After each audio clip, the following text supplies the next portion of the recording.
let's go ahead and jump in and get started. Then we'll go ahead and call the City of Centerton Planning Commission meeting to order for April 20th of 2021 with a roll call.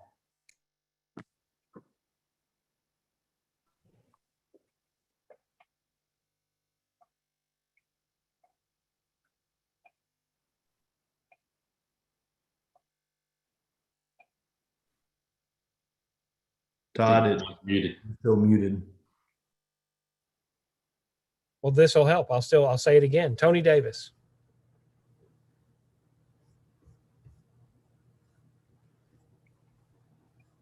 Didn't help. I can hear you. We can hear you. All right. Jerry Harris. Here. Amber Beal is absent. Joey Engel. Here. Ben Lewis. Here. John Sessoms. Here. Devin Murphy. Here. Craig Langford. Here. And I don't see Tony on here. Oh, he wasn't going to be at this meeting. That's correct. So Tony is absent. That's correct. Jeff Seifarth. And Jeff's here as well. All right. First thing on the agenda this evening, well, let me get started before there will be some public comment opportunities this evening. And as you can see on the screen, there's a couple of ways that you can speak. One is there's a raise the hand kind of down at the bottom of the screen. If you join us virtually, you'll be able to click on that and then we can recognize you. Or if you happen to join by phone and calling in, you can do a *9, which also does a raise the hand. And then we typically see the last 3 digits of the phone number. And so we'll recognize you by the last 3 digits and then we'll allow you to speak. And so we'll revisit these as we get to the public comment opportunities.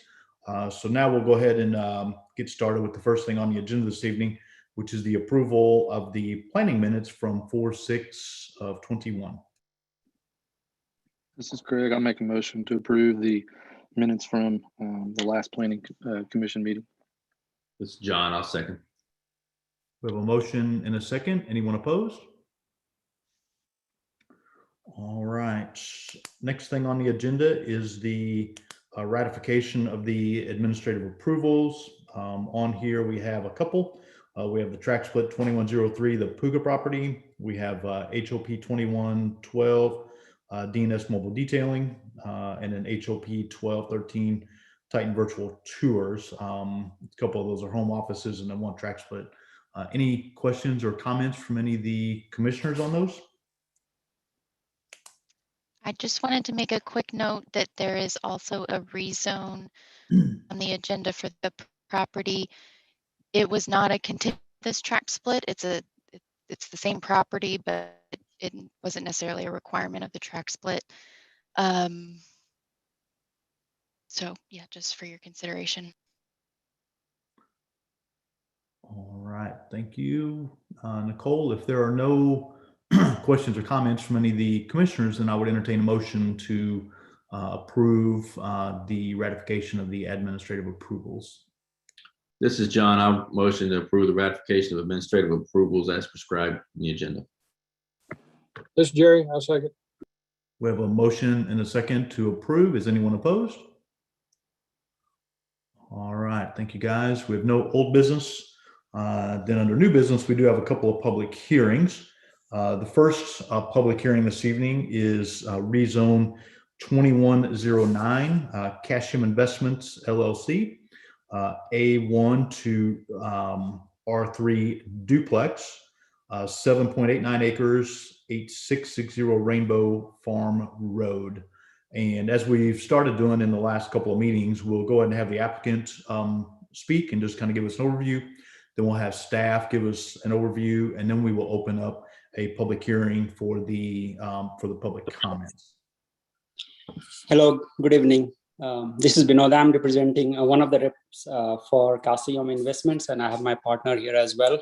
So as what we are proposing here is to build affordable multifamily, basically 2-family duplex home on this property as in accordance to the city's medium high density approval for this area.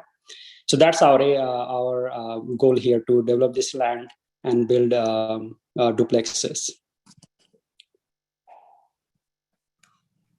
right, thank you. If you'll just hang with us here, we'll go ahead and let staff, which I believe is Donna, do you want to give us a staff overview?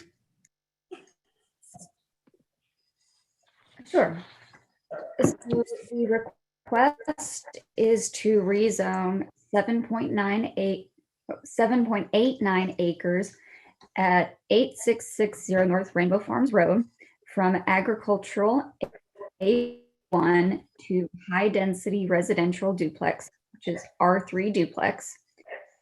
As stated, the intent is to develop as a duplex subdivision. These would be a minimum lot area, 8,500 square feet, 4,250 square feet per dwelling unit, 80-foot lots, accessory structures not prohibited, not allowed, in a rear 7 foot of rear property line or front head setbacks. The North Rainbow Farms is a major collector on the master street plan, so that is 80 foot of right of way. Improvements would be determined at the large scale development. Are you guys hearing an echo? Yes, definitely. I was hearing an echo with Nicole and with Donna. Okay. I have my headphones, so I'll try switching those out whenever I'm not doing one of my projects. There are public water lines available.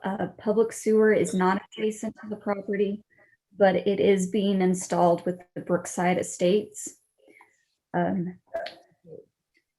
The surrounding zoning, the parcel is adjacent to A1 agriculture to the east, south, and west. If we could go to the next page, please.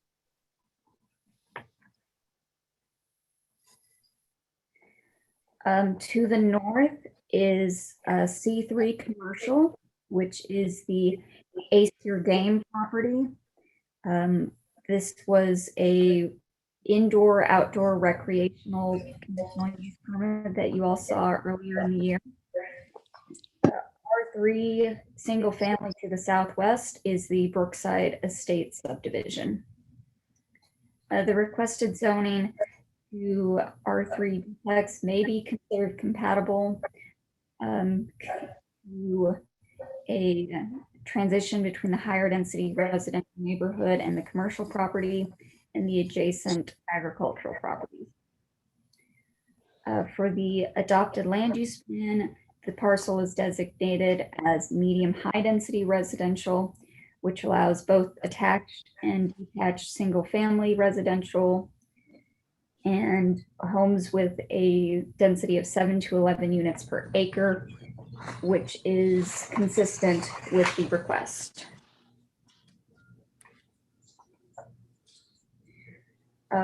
Regarding the comprehensive plan implementation, there are several items that this is consistent or not consistent in, which are listed in your packets. It is near a new residential development. It may be considered infill in that it is near a subdivision that's being built, but it is also towards the outskirts of town. The comprehensive plan does say to consider duplexes on a case-by-case basis, assuming they can be integrated into the character of a given neighborhood. So these items are listed in more detail in your packets. And then if we could go to the questions.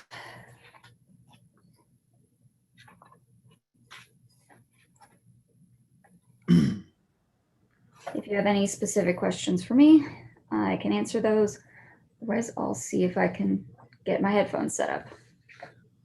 Before Donna tries to do that, are there any questions from the commissioners before we open it up to the public?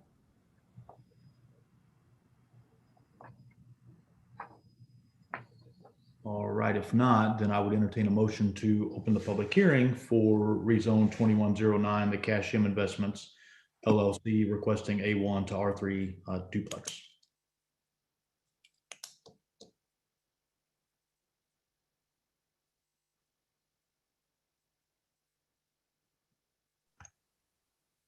Sorry, it's muted. This is John. I motion that we open the public hearing for rezone 2109. This is Joey. I'll second. All right, we have a motion and a second. Is anyone opposed? All right, thank you, guys. Now we'll go ahead and open up to the public. And as I mentioned, there's two opportunities to be recognized by the commission. One is the raise the hand if you joined virtual. And if you join by phone, then there's the opportunity to press *9, and then you can be recognized. So whenever you speak, we ask that you give your name and your address. And then we do ask that that you limit to around the 3-minute time frame, just as a courtesy for the others that wish to speak. And with that, Donna, Diane, Nicole, anybody wish to speak? Jeff, we do have a phone caller. I noticed that their hand's been raised since we started, so I'm not sure if they are wanting to speak on this one or not, but the number does end in 331. Now we'll allow them to speak. Hey, good evening. The number ending in 331. Did you wish to speak on this rezone or something different?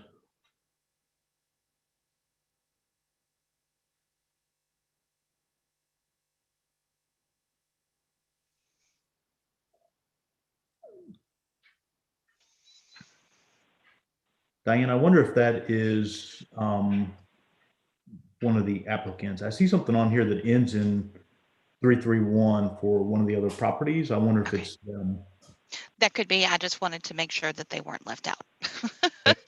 So the first person then is Lori Abshire. I think the 331 just spoke. Oh, oopsie.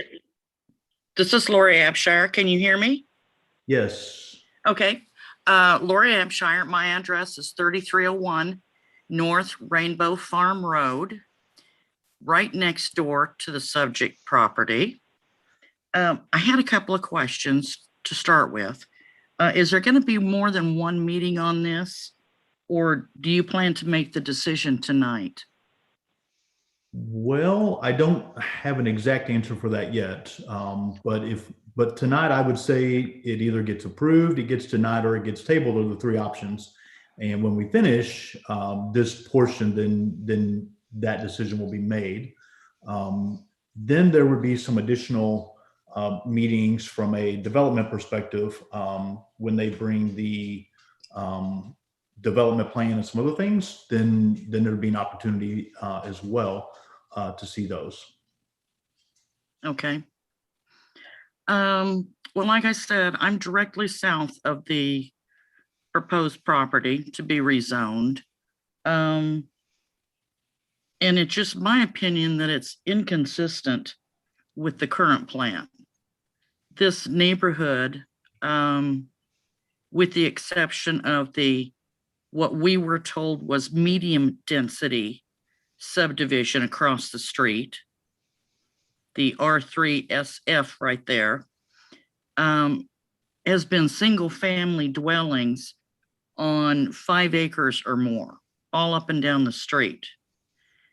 And you're proposing to put in duplexes to build and then sell. I haven't seen in the plan anywhere where it indicates how many duplexes you plan to put on this 8 acres. I know it gives some square footage and everything, but my math isn't that good.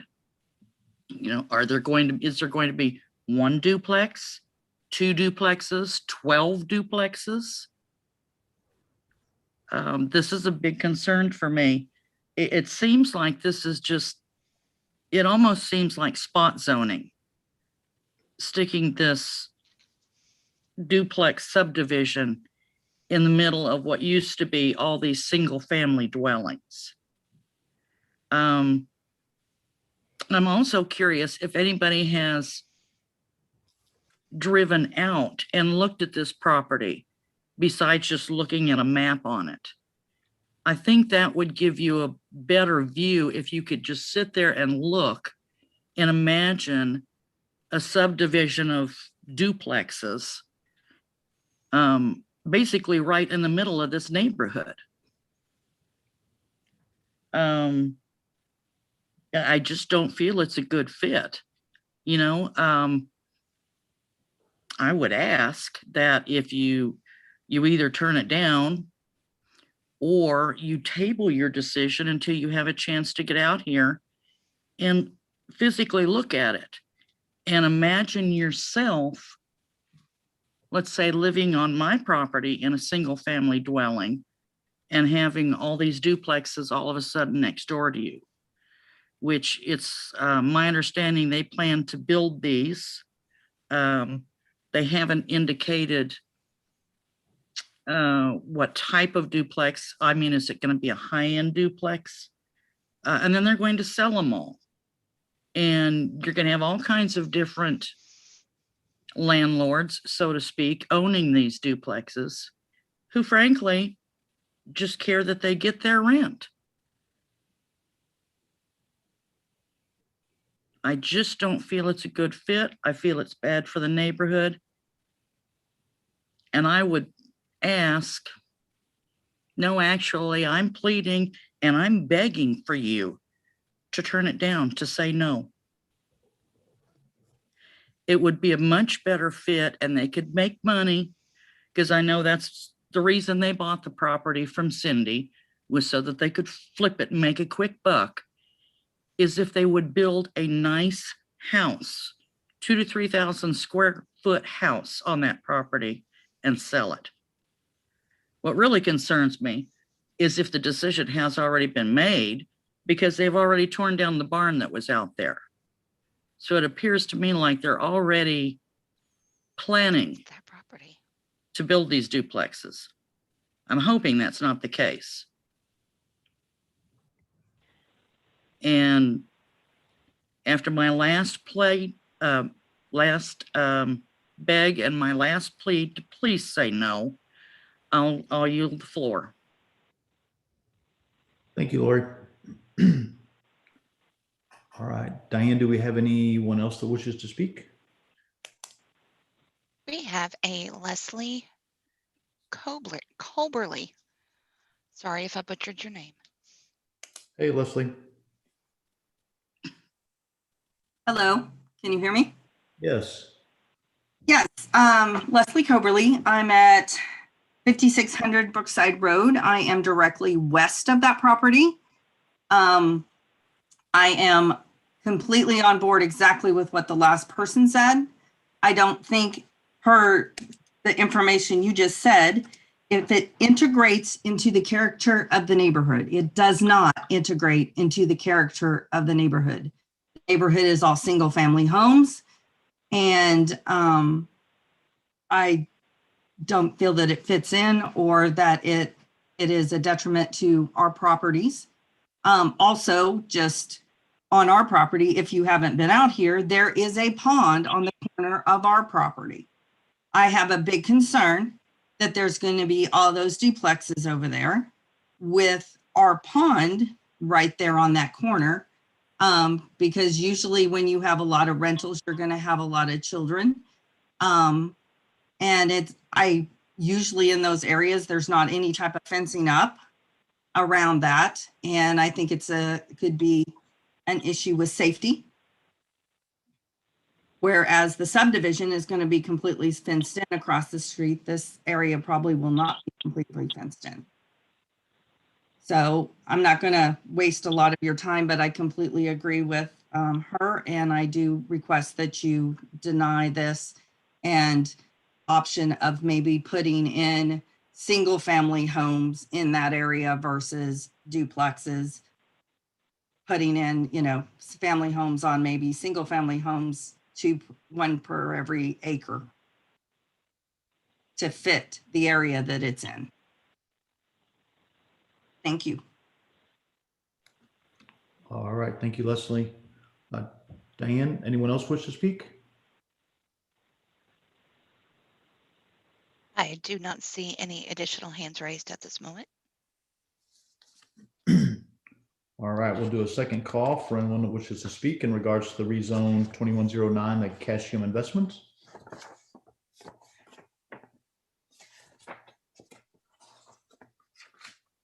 No additional hands are raised. And we'll do a third and final call. No hands are raised. All right, I would entertain a motion to close the public hearing. This is Jerry. I'll make a motion to close the public hearing. Joey, I'll second.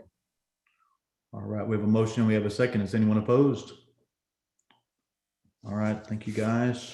Let me get to the questions that we need to consider. Before we do that, are there any questions or comments from any of the commissioners?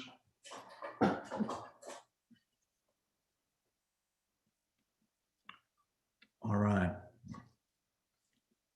The first thing that we need to consider is the rezoning consistent with the adopted comprehensive plan, including the adopted land use plan. If not, why? And can we go back to the map real quick? Sorry, I kind of threw you there for a loop. So if you look at being next to commercial is something to consider. And then the fact that it is a medium to a higher density, land use plan. I think the duplexes and if there were single family, they would be very similar in the number of, units that are there. And so I see it as being somewhat compatible in the fact that it is residential. The fact there would be, multifamily on there, but still residential. Any thoughts or comments or disagreements from any of the commissioners in regards to that?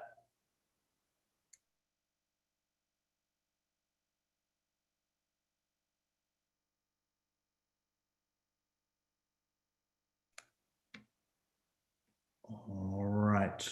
The next one that we need to consider is the proposed rezoning compatible with the surrounding area and zones. Again, with it being residential, with single family that's going to be, joining it in a corner. The fact that commercial is next to it, it kind of puts that little bit of that buffer, if you will. And of course, it is going to be residential. It's not going to be anything industrial or, a business or anything like that. So, people are going to be living there as residents. And so if that's the case, I consider it to be compatible. Does anybody disagree or have any comments in regards to that?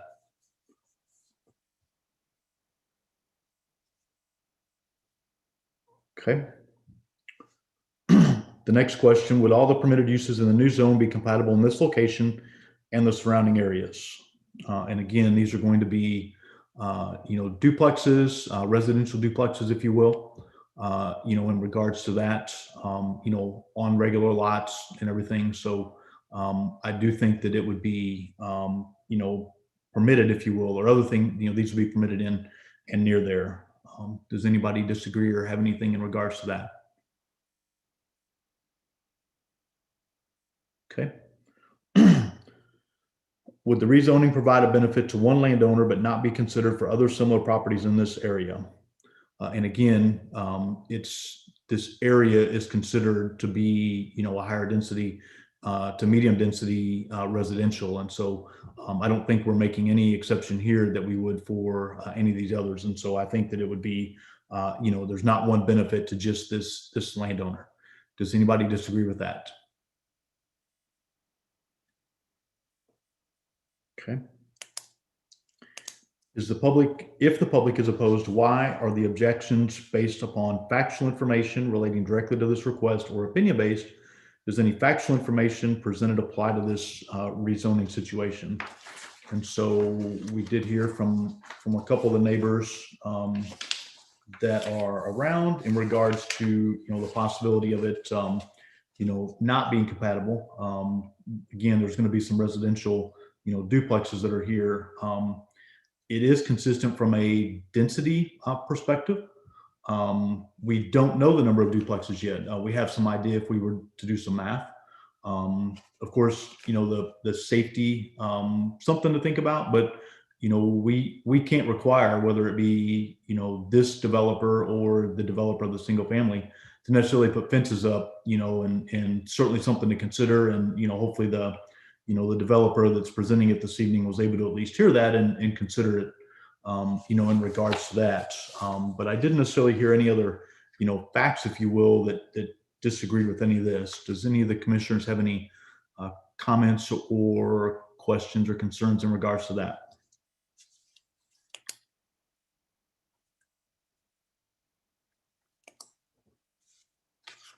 And Donna, I appreciate you putting your additional information in here as well, as far as the comprehensive plan implementation as well. It does look like pretty much all of them were met as far as that. Any other discussion points, comments, or questions from any of the commissioners?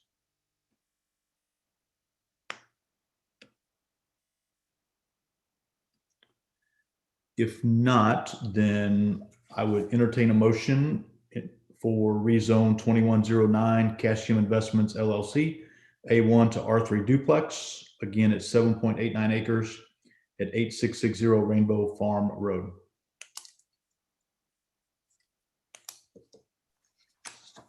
This is Joey. I'll make a motion to approve rezone 2106 to R3 duplex. This is Craig. I'll second. Right, we have a motion and a second. Todd, if you will do a roll call vote for me. Jerry Harris, Yes. Joey Engel, Yes. Ben Lewis, Yes. John Sessoms, Yes. Devin Murphy, Yes. Craig Langford, Yes. and Jeff Seifert. Yes. All right, thank you guys and good luck. All right, next on the agenda this evening is rezone 2110, the Puga property. This is R3 to C3, 4.49 acres on West Fish Hatchery Road. And so with that, I would go ahead and we'll do as similar as we did for the first one. If the applicant is on to just give us a brief overview of what you're requesting.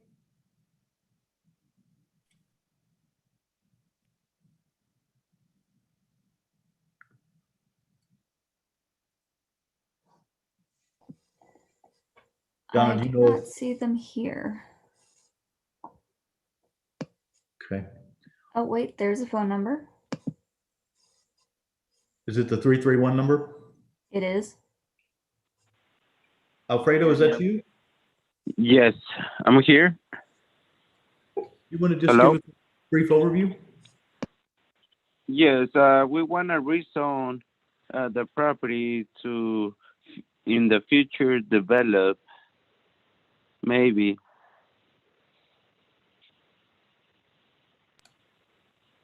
A future development like just a house or maybe a little store. Yes, that's our plan. Okay, thank you. Donna, do you want to give us a brief overview from the staff? Sure. So this property is located directly north of the CB Craig State Fish Hatchery. It is about 4.5 acres. The request is to rezone from R3 high density residential to neighborhood commercial, which is RC3 zoning. No development is currently planned at this time, so this is just a rezone request. There is a concurrent track split, which you all approved administratively earlier in this meeting. The neighborhood commercial is zoned primarily for convenient shopping and services. So this includes things like grocery stores, barber and beauty shops, laundromats, drugstores, taverns, professional offices, and such. Some of those items require additional things such as a conditional use permit. One of the biggest items to note about this parcel, it is almost entirely included in the flood zone. So as you can see here, and I think I may have included a larger diagram later, but the white parcel section in the northwest corner is the only part of the parcel that is not in either a floodway or a flood zone. So a flood permit will need to be completed for any work done within the flood zone, which is most of the parcel. The parcels are located on the north side of West Fitch Hatchery Road, which is a major collector on the master street plan. There is 40 feet of right-of-way being dedicated on the track split. And improvements would need to be determined on the large-scale development plan whenever we receive that. Public water and sewer are available on the property. And because of the floodway and the permit, we would need to do access management. So, regarding the surrounding zoning and existing uses, there is agriculture on the east and the south, and an R3 existing neighborhood on the north and west. This is the Southlands edition and the Dogwood edition. So the requested zoning to C3 may be considered compatible at the edge of the two high-density residential neighborhoods. However, Planning Commission should also consider the impact of the commercial land use in such close proximity to the fish hatchery. In addition, there's also the impact of the floodplain and what could be done there.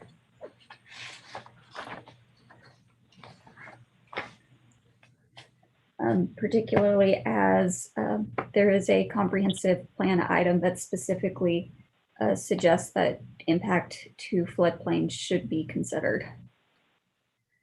Regarding the adopted land use plan, the parcels are designated as low medium density residential, which is described as consisting primarily of detached residential homes with areas of attached single family. These areas have an overall density of approximately 3 to 7 units per acre. So requested zoning to R3 to the commercial may not be considered with the current land use plan's designation of low medium residential, as this is not residential in nature. However, the comprehensive plan does state that the city should consider neighborhood scale commercial development at intersections adjacent to medium high density residential neighborhoods to help improve direct access to goods and services. This isn't exactly an intersection, but it is relatively close to one. So that is for Planning Commission's determination. And that is essentially my report, except that we did receive 3 comments. One from someone who lives in Dogwood Edition, who is concerned about traffic. Another who is concerned about safety, again with traffic, about pollution, and about consistency and flooding. And another from someone who was concerned about the potential for a tavern being put in this area. And those are included in your packets. All right, thank you, Donna. Any questions or comments from any of the commissioners before we open it up to the public? This is Jerry. I have a question. I don't recall, since I've been on the commission, having to deal with a floodplain like this. Is it possible in a floodplain like this to build the land up to where it is not considered floodplain? Or, I mean, can you build that land up, or what's the situation on that? Jerry, you can, but you kind of have to offset it so there's not a increase in risk downstream. So you're not filling it and pushing the water further downstream. I'm not sure what kind of implications it has on the zoning. It's more on the design and what you can fit on it. Joey, I was going to ask you, I know you're typically the pro when it comes to floodplains. So I was going to ask you the difference there. It looks like if it's going to be R3, without changing it, wouldn't you have to make improvements anyway, whether it's going to be R3 or C3? And what's the difference in the improvement that would have to be made either way you go with that? I don't know the zoning impacts it. It's all about what you put on it and how you can fit it on there and what you're going to have to adjust. I mean, it's not an easy process to go through. Yeah. So it's a consideration regardless, right? Whether it's C3 or R3. 100%. Yeah. Yeah. Okay. And also there is a major ditch or a water way to come out from uptown, right there on the very west side of that piece of property. Yep. Correct. That's a parcel directly to the west. That's not actually on this property. I think that's the other property. I'm sorry, we didn't understand you. I think that's the other property. They don't have a pond there in this property. There is not a ditch or pond. There is a pond in the other. I think it's the apartments development. Okay. Nicole, I've got an aerial in this packet. It might be helpful if that was pulled up.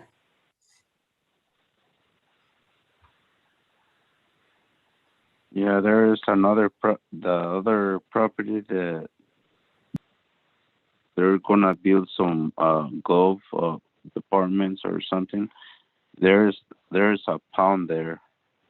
That's where the other. There's always water in that pond, but it's not close to this property. I think that's the 100 acres, I believe. Yes, we see what you're talking about. But I think there's still a designation here of the fact that the property's in a floodplain.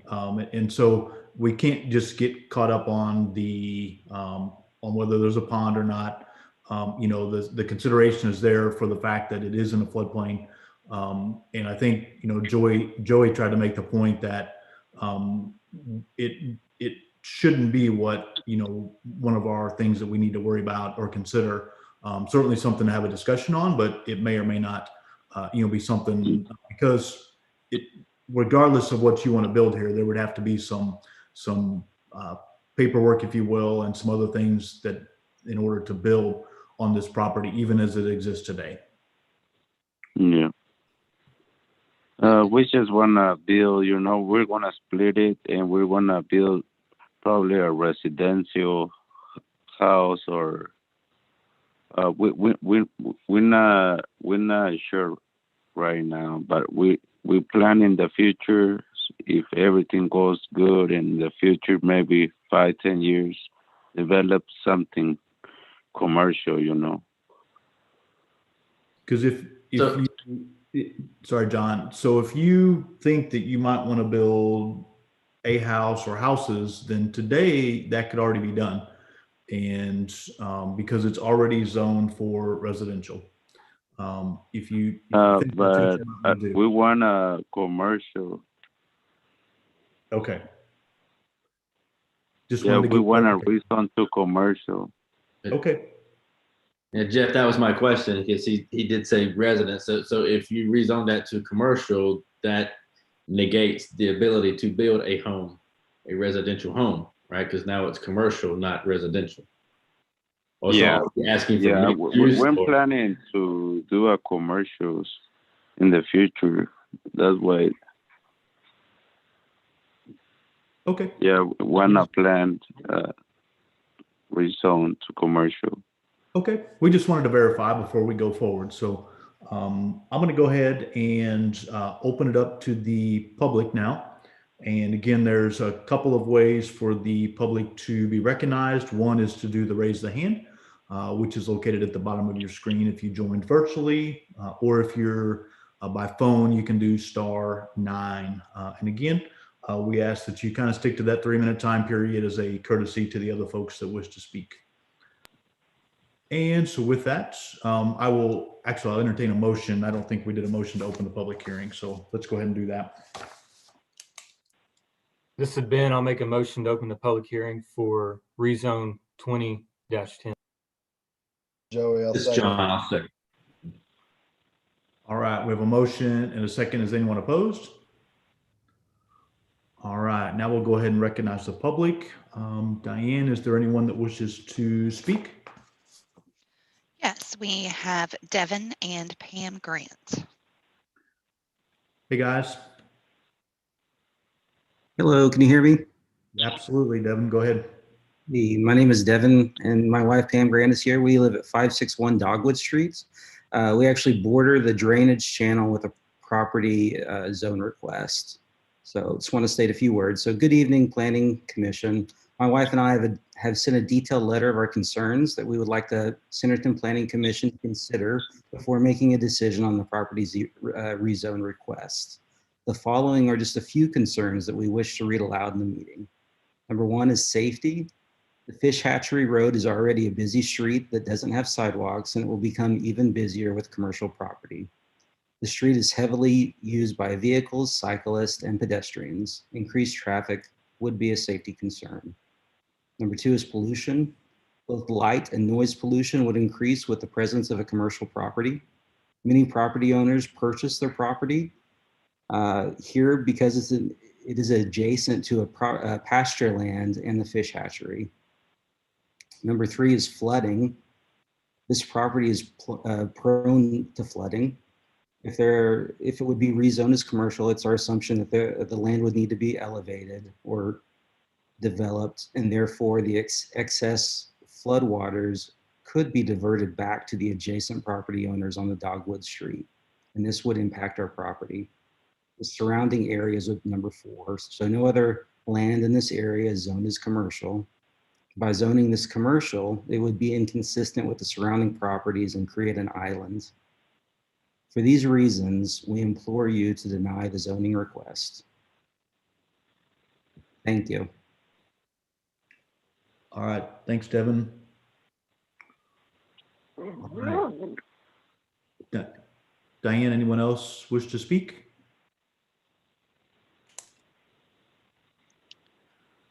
Yes, there is a Diana Allen.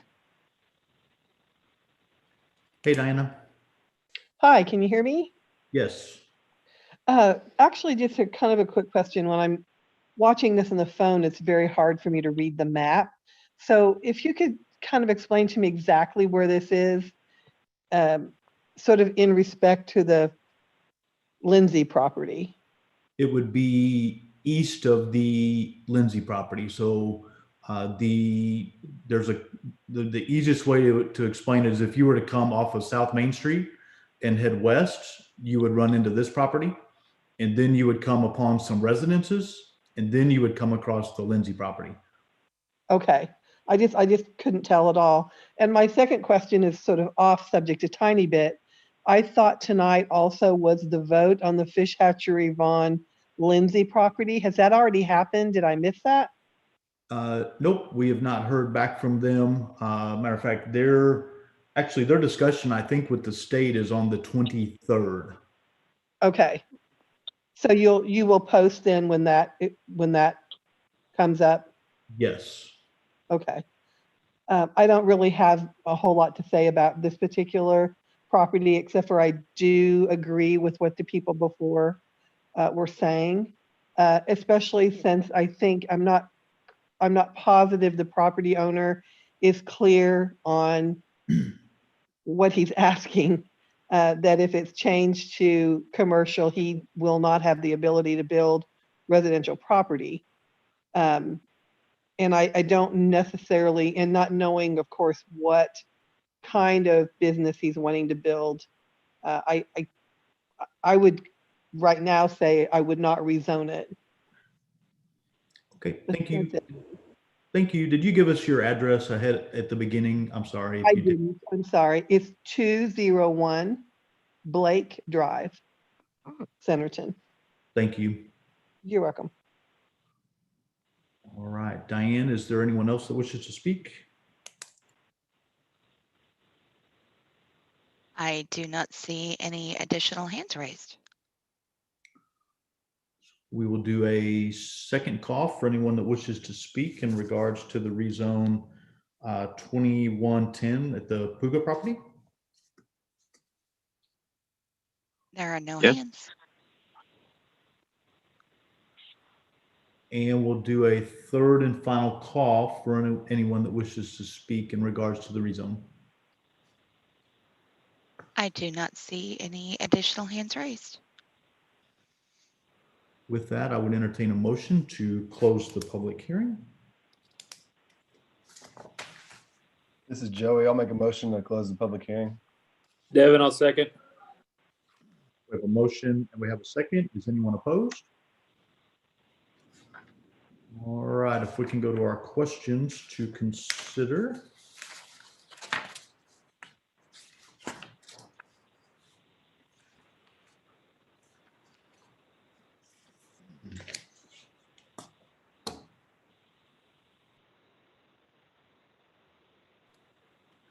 All right, first thing for us to consider is the rezoning consistent with the adopted comprehensive plan, including the adopted land use plan? If not, why?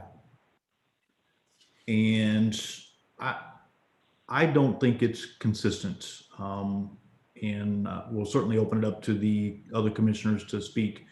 Part of my thought process is it's in the middle of a street. It's not on a corner, which when we talk about some of the commercial properties, neighborhood commercial and things like that, we really kind of consider them on some major intersections, corners, streets and things like that. So for me, it's not necessarily consistent with that. And then I'll open it up to the commissioners for discussion.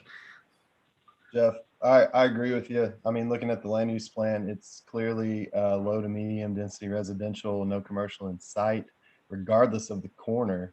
Even in that area on the west side of Maine, we don't have any commercial there. So I agree with you. It's not consistent. Any of the commissioners have any comments or anything different?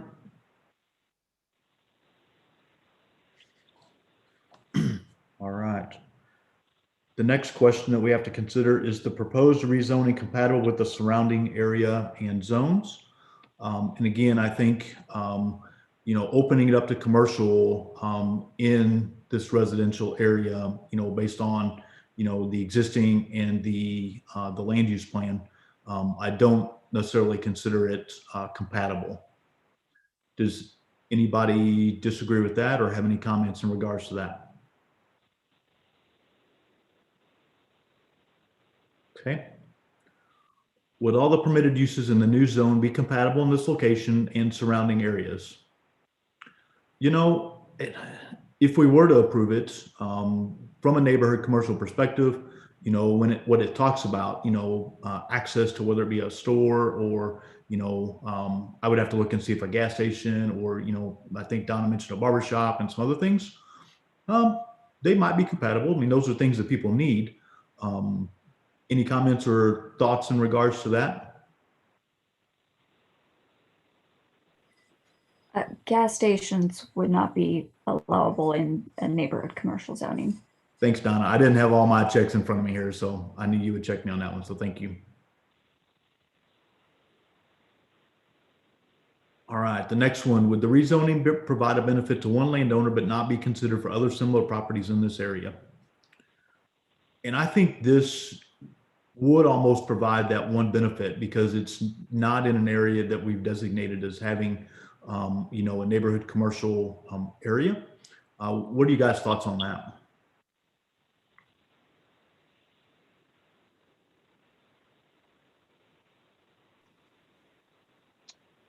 I'm with you, Jeff. I think what you're saying is right. So,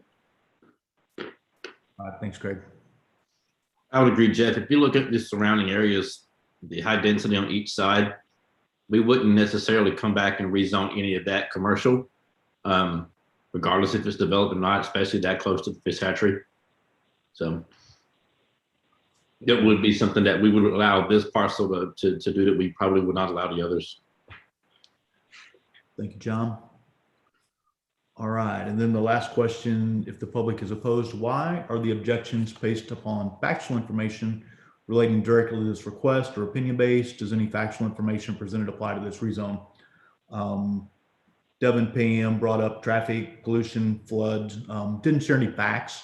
You know, we don't have any numbers to go off of, but certainly information, you know, for us to, you know, to think about in regards to those things. But again, a lot of the times we do ask for some factual information, you know, but we did have the opposition from the public.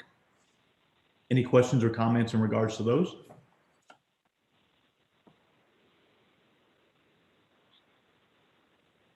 All right. Before we move to a vote, any other questions or comments from any of the commissioners or staff? Jeff, just one technicality question. It is currently R3, even though the map has kind of the pink shading on it already. Specifically the zoning map. I was confused too, Craig, but yes, I believe that's the case. I'll speak to that one. This is Diane. Yeah, Lorraine thought that it would be easier for you guys to see if it's consistent or not, if you could see what the color would be as it's rezoned. So it looks a little different than what it has before. Craig is colorblind, so that did not help him. Oh, no. That probably doesn't help him at all then. But so that it's kind of different so you can see how it would show up as being consistent or not. So just it is keeping y'all on R3. your toes. It is all three, Craig. R3, Craig. Good, yeah. All right. Any other questions or comments from any of the commissioners? If not, then I would entertain a motion for the rezone 21-10, the Puga property. Again, it's R3 to C3 is the request, 4.49 acres on West Fish Hatchery Road. This is Joey. I'll make a motion to deny rezone 2110 Puga property from R3 to C3 based on the compatibility issues. This is John. I'll second. No, I think it has to do with Marley getting, like, she might get the macro. Ooh, I second that, Todd, if you didn't hear. I got that part. We have a motion and we have a second. I'm going to assume that Lorraine does not need to make a comment in regards to this vote. So with that, Todd, I would let you do a roll call for me. And again, just clarification, a yes would be denial. Gladly. Gary Harris, Yes. Joey Engel, Yes. Ben Lewis, Yes. Don Sessoms, Yes. Devin Murphy, Yes. Greg Langford, Yes. and Jeff Seifert. I'm a yes as well. All right. Next on the agenda this evening is also a rezone. This is rezone 2113 Steinlage. Hopefully I said that correct. It's A1 to R3 duplex. It's 8.2 acres, the northeast corner of Brookside Road and Daisy Road. And is the applicant here to give us an overview? I've got Yes, it either. is Isabel. I'm hunting for her name. At least she was on here. Let me see if I can find her.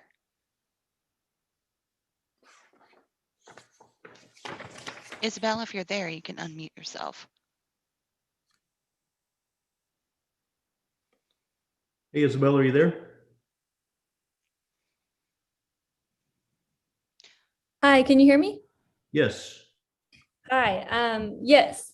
This development is about approximately 8.2 acres, and we'd like to put 23 duplexes with a minimum square footage of 8,500 square feet. And these would all be one story, one car garage, sorry. And as you can see, we have an ingress and an egress from one from Daisy Road and one through Brookside. All right. Thanks, Isabel. If you'll just hang with us, we may have some questions for you in the future. Okay. Okay. Diane, this is you. Do you want to give us a staff overview? Yes. Oh, hello. We changed screens. As you can see, this is at the corner of Brookside and Daisy Road. And I also included on the map, since you guys had a rezone for the same thing, R3 duplex, just to the east there of Rainbow Farms Road. I included that so you can see how they go together. This is located just to the north of the Brookside States subdivision, which is under construction currently. And Benton County Solid Waste is just to the west on Daisy Road. It is currently agriculture. They are asking for high density residential duplex. And there are intentions, as Isabel did say, that they would like to develop this into a subdivision with duplexes. And they do have access from Brookside Road and Daisy Road. Both of these are designated as minor collectors on the master street plan. Any road improvements would, occur with large scale developments, not obviously with this rezone. It is kind of interestingly surrounded by several different things here. They've got the single family high density residential there to the south, the Benton County Solid Waste is considered a high intensity industrial use. And then to the west of that one, the other I-1 there is the Woods, which is a development that has just started to go in there. I think it's going to be more of a warehouse type use. It's what's there. And of course, just to the east of Rainbow Farms there, you just approved the rezone to R3 duplex on the east side there. And then to the north is A1 and a little piece of I1. So it's kind of an interesting combination of things there. But staff does believe that the requested zoning may be considered compatible with the adjacent zoning and uses. It kind of provides a bit of a buffer from the industrial there on the west side. And like I said, there is that new R3 duplex just on the other side. And as far as the land use plan, it is medium high density residential in this area, which, as Donna mentioned earlier, that does allow for duplex properties, and between 7 and 11 units per acre. This one's going to be definitely less than the 11 acre. Words just left. Units per acre. And the industrial there to the west, and the business park north of the industrial. But it is considered consistent with the current land use plan. Sorry, my brain is not quite screwed on right today. But that's what I have right now. And of course, you guys will have your typical questions to look at after you hear from the public. And let me know if you have any questions for me. Thanks, Diane. Any comments or questions from any of the commissioners before we open it up to the public? All right. Just really quick. We don't know what Bentonville has planned on the west side of their line, right? Well, basically south of the industrial park for that area, do we? Believe there's a subdivision going in, not directly south, but a little bit to the west. Okay. That's gonna front Ginn Road. Okay. Yeah, there's a lot of land moving that's being done out there last time I was down this way. Yeah, they're definitely doing something on that ridge back here. It'll be, it's slated to be single family. Thank you, Joey. Mhm. Sorry, I did not look that up. I was thinking about it in other places, but not right here. All right. If there's no other questions, then I would entertain a motion to open the public hearing for rezone 21-13. This is John. I'll motion to open public hearing for rezone 2113 Steinway's property.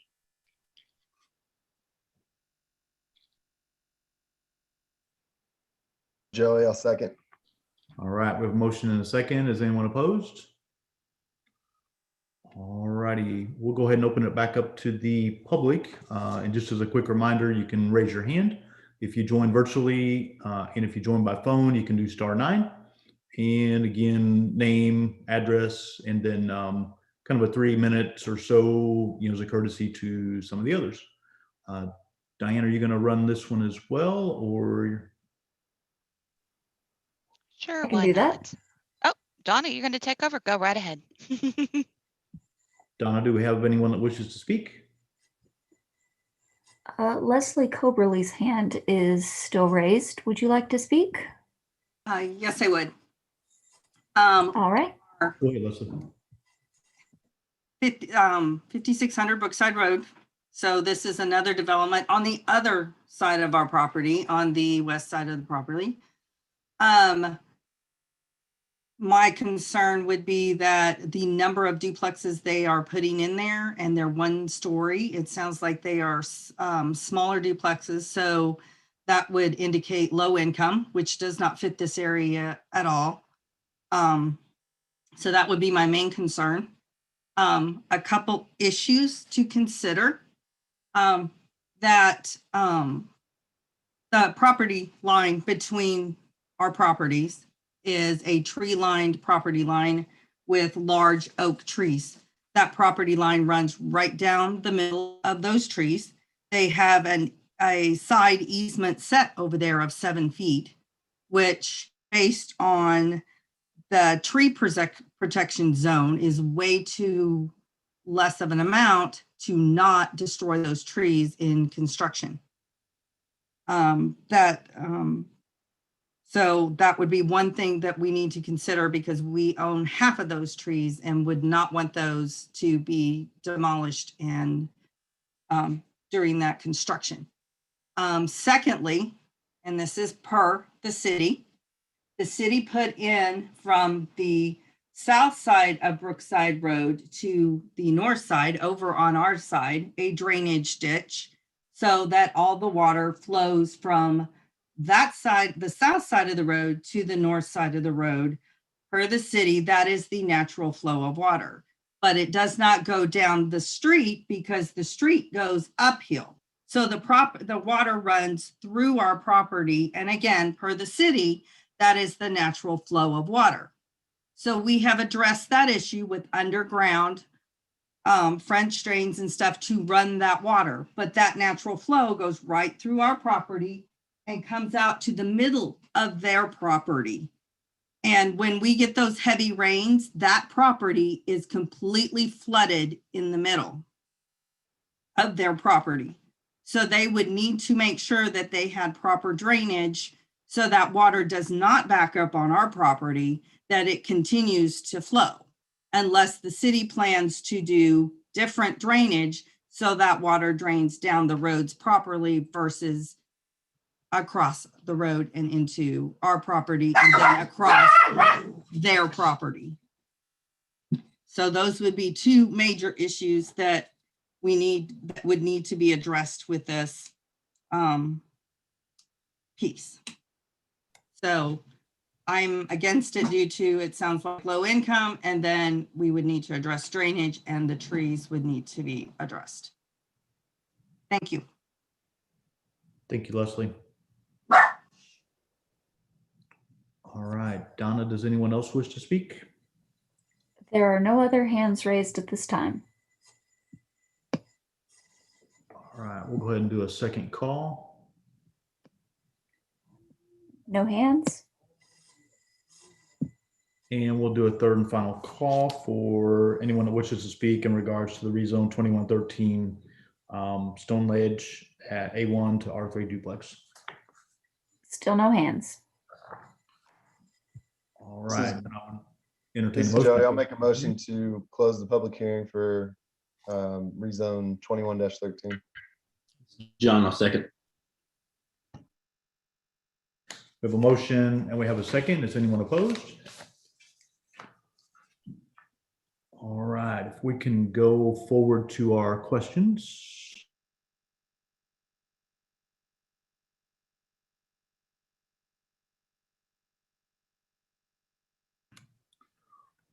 All right, first thing for us to consider is the rezoning consistent with the adopted comprehensive plan, including the land use plan. If not, why?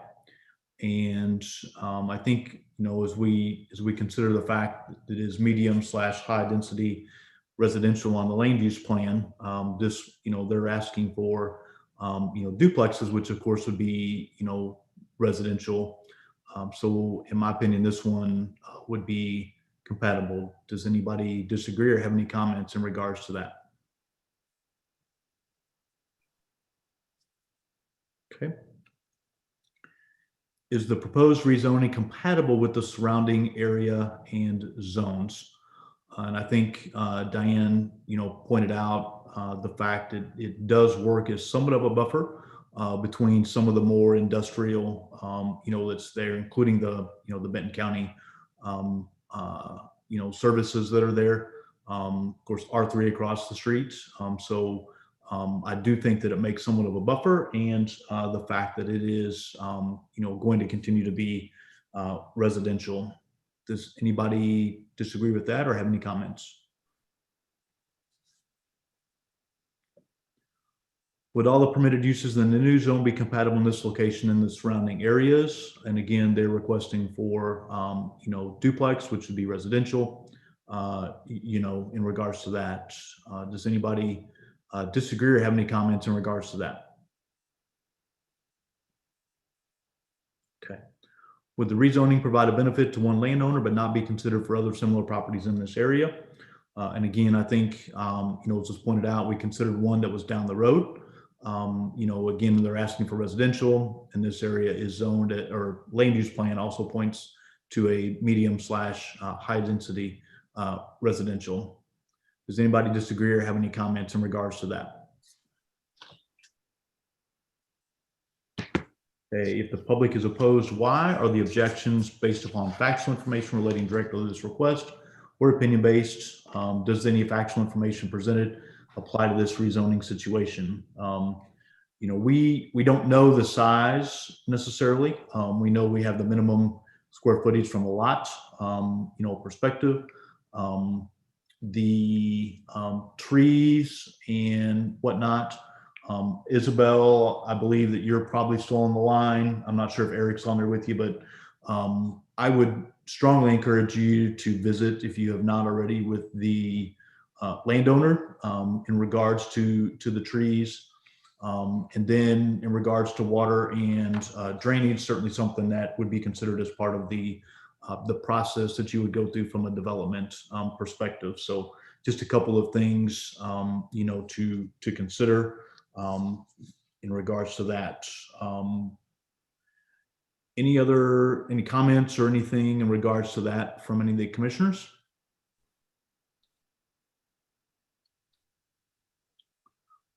Right.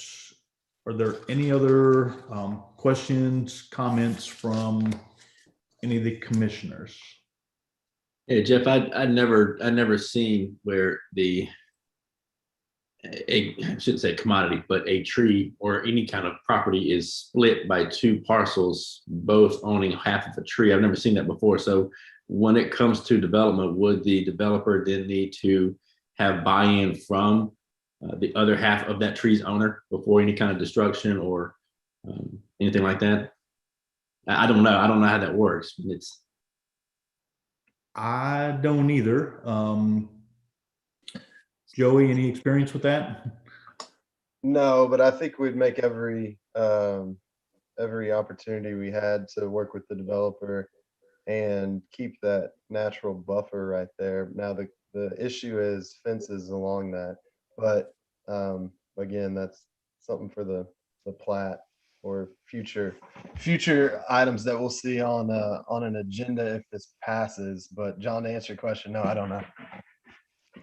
And if I may comment on that, I mean, I don't know exactly in terms of who owns which trees and all of those details, but we have every intention to keep as many trees standing as we can.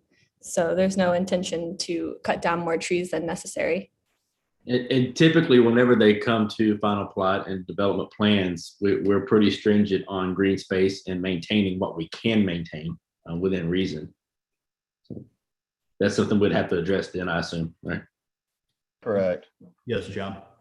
The other consideration is that these will most likely, or that I guess that property line would most likely be the rear of lots. Right.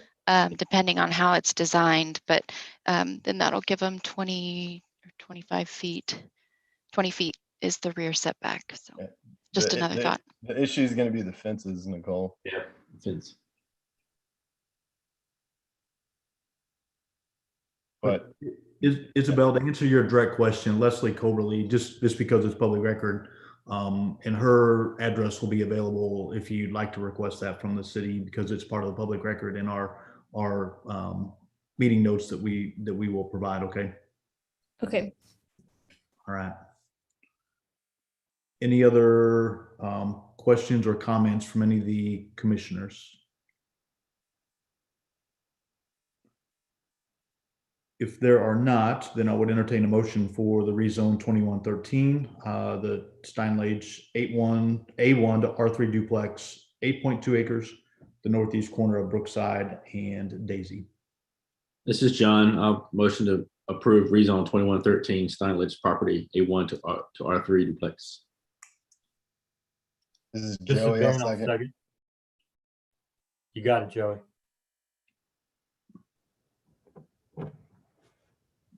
I need one of you guys at least. I don't know that it became clear enough for us to get a second. Got Joey first. All right. If Todd's good, I'm good. We'll go ahead and do a roll call vote. Jerry Harris, Yes. Joey Engel, Yes. Ben Lewis, Yes. Don Sessoms, Yes. Devin Murphy, Yes. Mike Langford, Yes. and Jeff Seifarth. And it's a yes for me. Thank you, Isabel. Good luck. Thank you. All right, next on the agenda this evening is the subdivision 1805, the Blossom Hills final plat. This is on Kimmel Road. It's west of Womack, R2 zoning, 23.8 acres, 74 single family lots. And I believe this is back to Donna.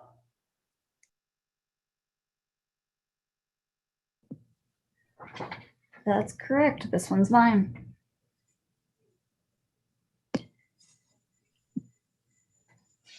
Phil, do you want to give a summary on this one?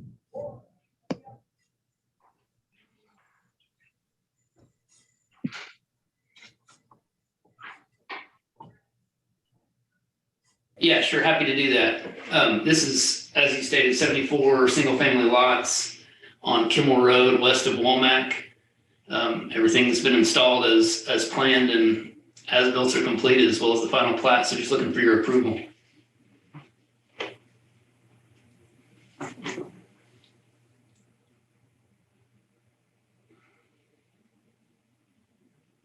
Donna, do you want to give us a staff overview?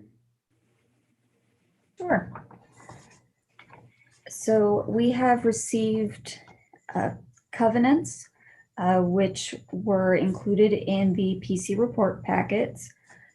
Staff and legal have reviewed them. We did receive an addendum regarding drainage and streets, drainage and swales in the lots.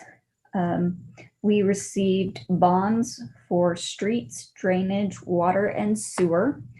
We have received the original bonds.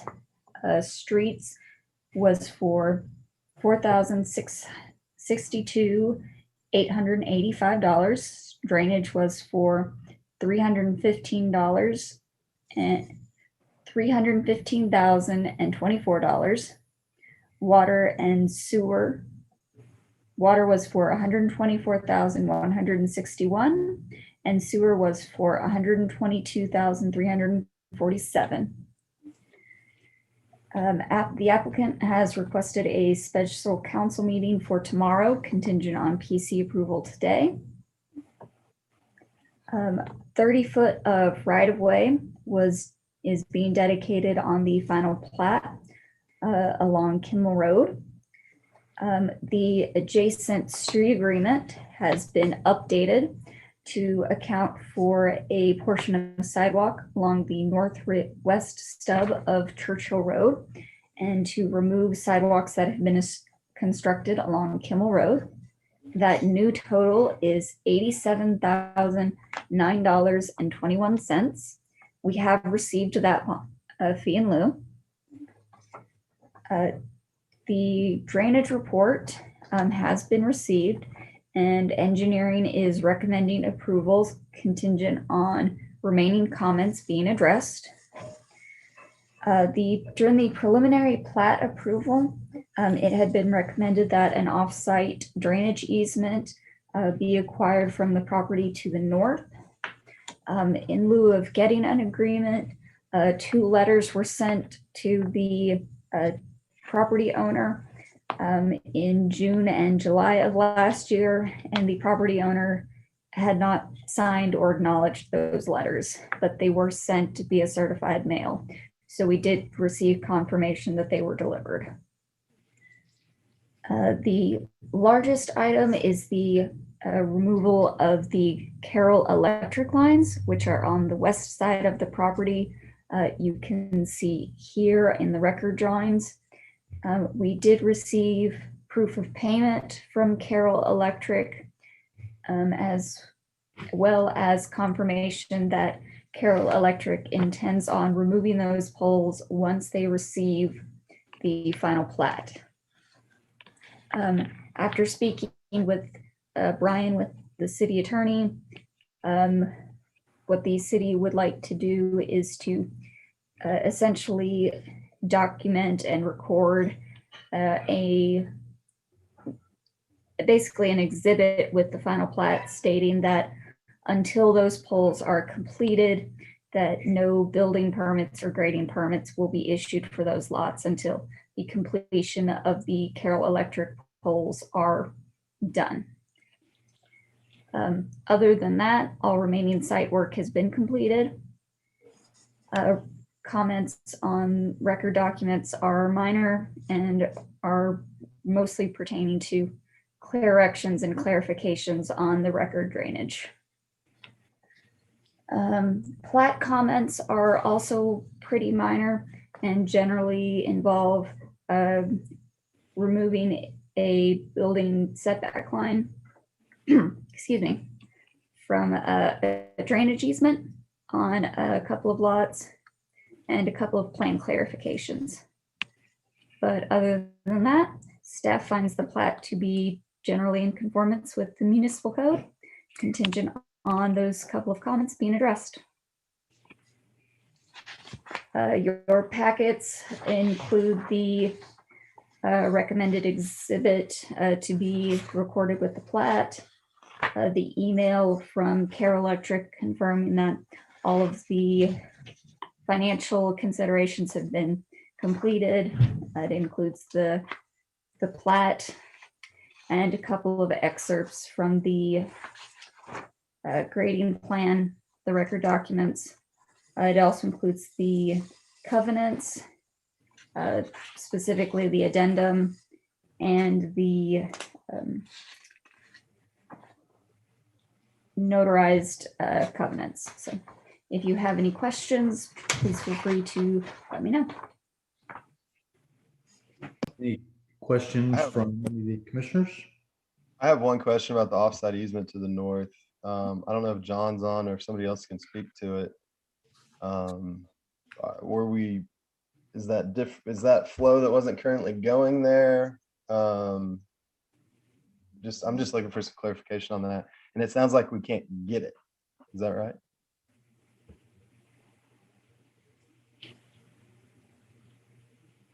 Oh, Hey, Joey, this is go ahead, John. John. I'm on here. And I'm sorry, what was the question? it was regarding the offsite easement to the north. I assume it's for the outfall of the pond. And I was just wondering if you could refresh my memory on why we requested it. I would assume that the water was going there anyway. We're not putting any more water there. And then it sounded like the property owner is unavailable. We can't get a hold of him. To be honest with you, Joey, I don't remember specifically that. What I remember was asking for a something in writing from the property owner to the north, that he was understanding that this development was going to be coming in and the drainage was going to be directed from this subdivision onto his property, generally as it was directed prior to this development. Okay. I don't know if Phil can speak to that a little better. I just don't recall the requirement for an offsite easement. Yeah. Go ahead. I'm sorry. The offsite easement is what the minutes stated. What you're stating is essentially what the letters were listing out, what that were sent. Yeah, there was not any change in flow generally, and we're still releasing at the same low point onto the neighboring property. So there shouldn't have been any change. We just didn't get answers back from the neighbors. So after waiting a good amount of time, we just made sure it was clear to planning that we were releasing everything as it was before. And it was said that would be enough, that we made our best effort to notify the neighbor and couldn't get a response. Okay, Phil, thank you. It sounds like it was more just an acknowledgement. Yeah, that's right. Okay. Any other questions or comments from any of the commissioners? If not, then I would entertain a motion for the subdivision 1805, the Blossom Hills final plat, Kimball Road, west of Womack. This is Joey. I'll make a motion to approve subdivision 1805 Blossom Hills final plat with the outstanding staff comments. This Jerry, I'll second. All right, we have a motion. We have a second by Jerry. Anyone opposed? All right, thanks, Phil. Good luck. Thank you. All right, next on the agenda this evening is subdivision 2103, Silverleaf subdivision preliminary plat at 12910 Bush Road. It is R3 single family, 52.98 acres, 201 single family lots. Is the applicant on, Diane, to give us an overview? Yes, I don't know who wants to speak to this, if it is John or Bapucci. I will let y'all toss it up. Hey, I'll start if everybody's okay with that. This is John Worry with Morrison Shipley, representing the applicant on this. I'm standing in for Patrick. so I'll do my best. The item before the agendas, or excuse me, the commission's consideration is a preliminary plat and associated construction plans for a single-family subdivision on the north side of Bush Road, consisting of 202 single-family lots, a clubhouse lot, and a detention basin lot. The subdivisions are generally bound on the east by West Ridge Village, and then on the west by Prairie Brook subdivision. As I previously stated, it's on the north side of Bush Road. Associated with these construction plans are proposed improvements to Bush Road. It's designated as I think, a major collector on the master street plan. So we'll be dedicating 40 feet of right-of-way and improving Bush Road with generally the same improvements that Prairie Brook is doing to the west. A widening curb and gutter and I think a 10-foot trail. Master street plan also shows a minor arterial running up the east side of this. And with this plan, we're proposing to dedicate 45 feet of right-of-way for the minor arterial and do some improvements at the intersection of Bush Road and Wade Drive, and then pay a fee in lieu of for the remaining required improvements to Wade Drive.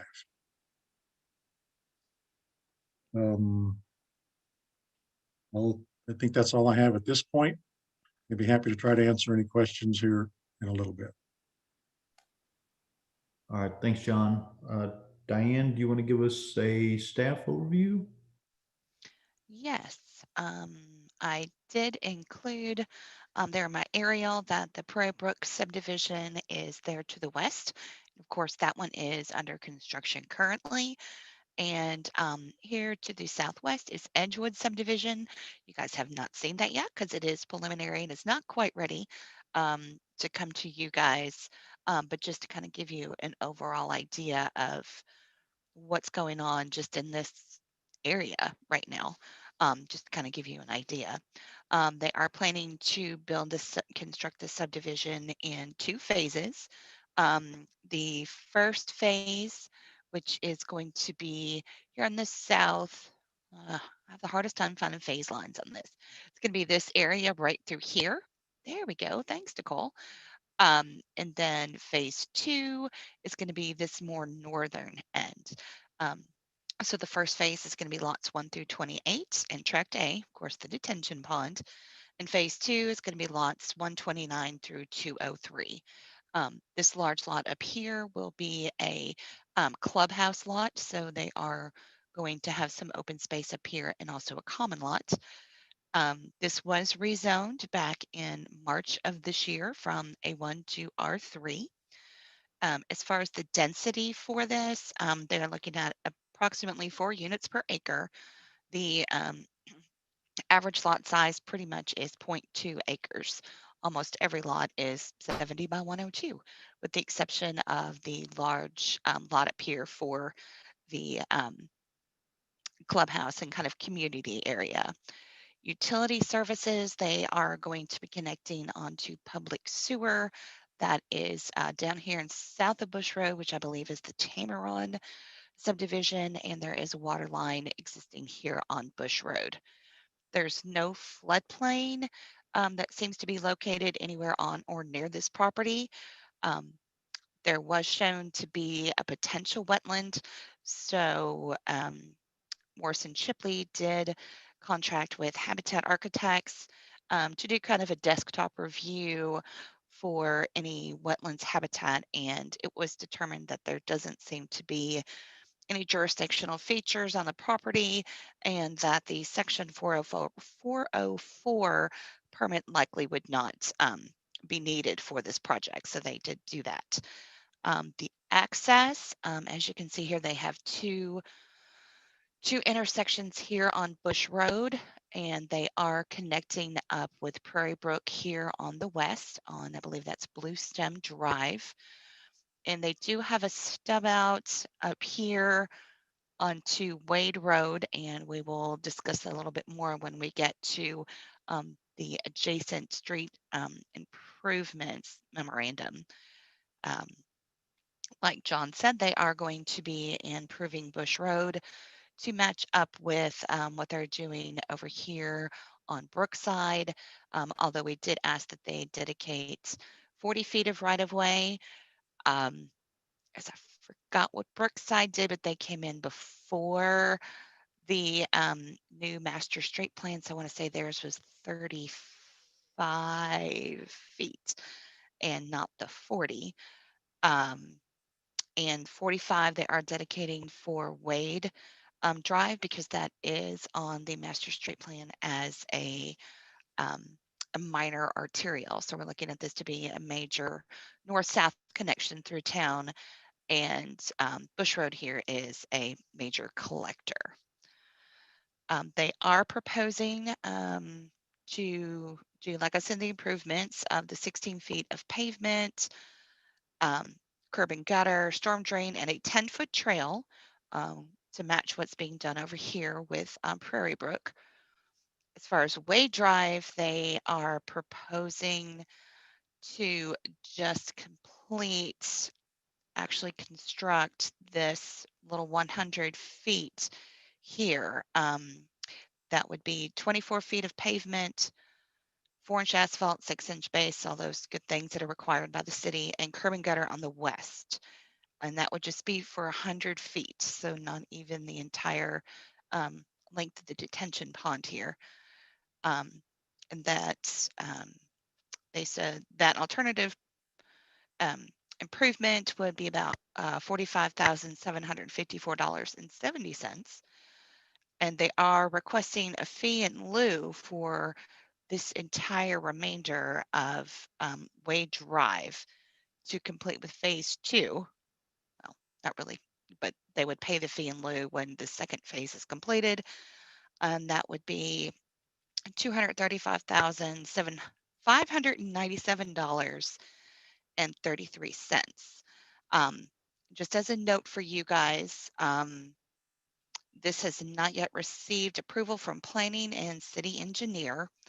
And planning, we're not in support of the agreement as submitted, and recommends that you guys consider improvements to Wade Drive with phase 2 rather than a fee in lieu. That's up to you guys, and we can go into that a little bit further here in just a moment when you guys have a chance to ask questions. Drainage, the drainage analysis has received approval from city engineer. I did get that information from Josh Henthorn since with CEI, because this is a Morrison Chipley project. He did have some comments on the last submittal, but Josh, you did say that all of those have been taken care of. I just want to check in with you, Josh. Hey, I All think right, there was wake just a up. few. Yeah, right. No, there was a few little just tic tac items that are nothing that's going to hold the project up. Okay, I just wanted to make sure. And as far as common open space, like I said, they are going to have a community clubhouse up here on this lot here. And I'm pointing like y'all can see my pointer, up here on lot 157. And a walking trail with benches and landscaping is proposed around the detention pond in the southeast corner of the property. Sorry, I was just pointing at my screen thinking y'all could see my screen. But that's what I have. So let me know if you have any questions or need further information.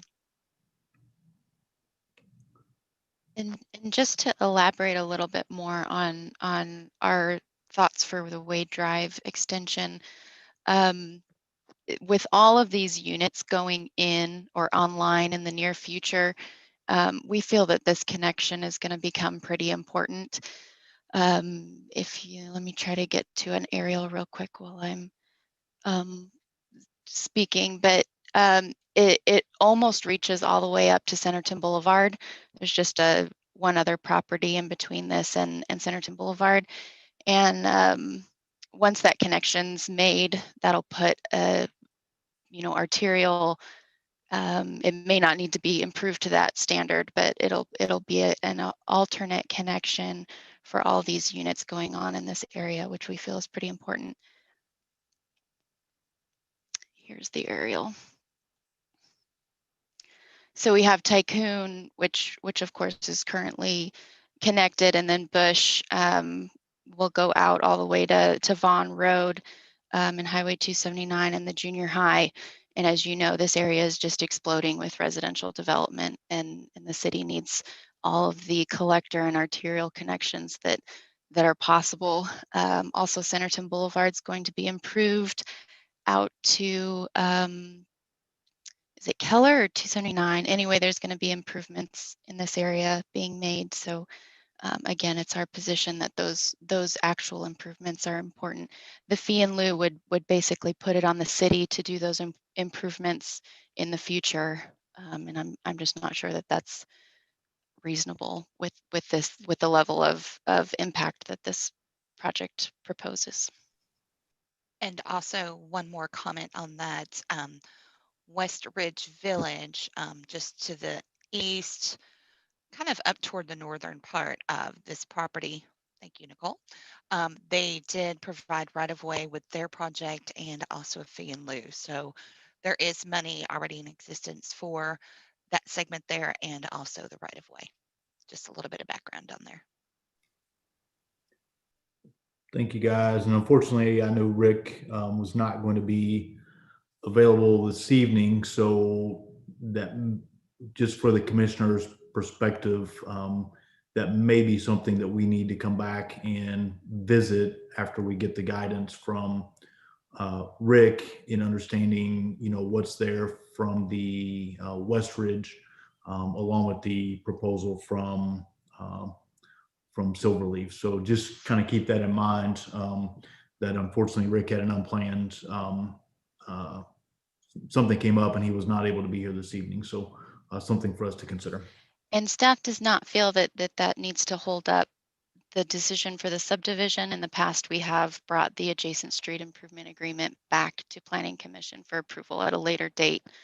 I also had a chance to chat with Rick real quick this afternoon, and he was okay with that scenario, further discussions and bringing it back to you all if at your all's pleasure. Okay, thanks, Nicole. So with that, I will open it up to any comments or concerns or questions from any of the commissioners. I think the only one is the street improvements. I was trying to follow the phase line. I guess it's the phase one stops short of the clubhouse lot on the west side. There's another dark line, and I think it's a storm drain. So yeah, perfect. Okay. All right.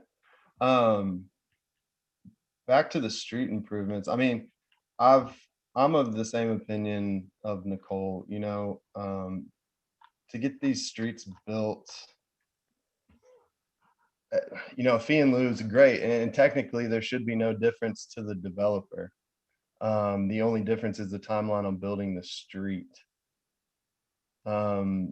With that said, we've taken a bunch of fee in lieu money, and then it's put on Rick to schedule, coordinate, and do all of that and get it on the books, get it built. I think the way we're going to be getting these roads in the future is to get them with the development. I'm a firm believer in that. There's a lot of cities that don't do fee in lieu and require the construction of the street. I would put it on the developer to make a proposal. I mean, at the end of the day, the whole Wade half section will be built or paid for with this development. I would put it on the engineer developer to come up with a proposal that accomplishes that. Just off the cuff, I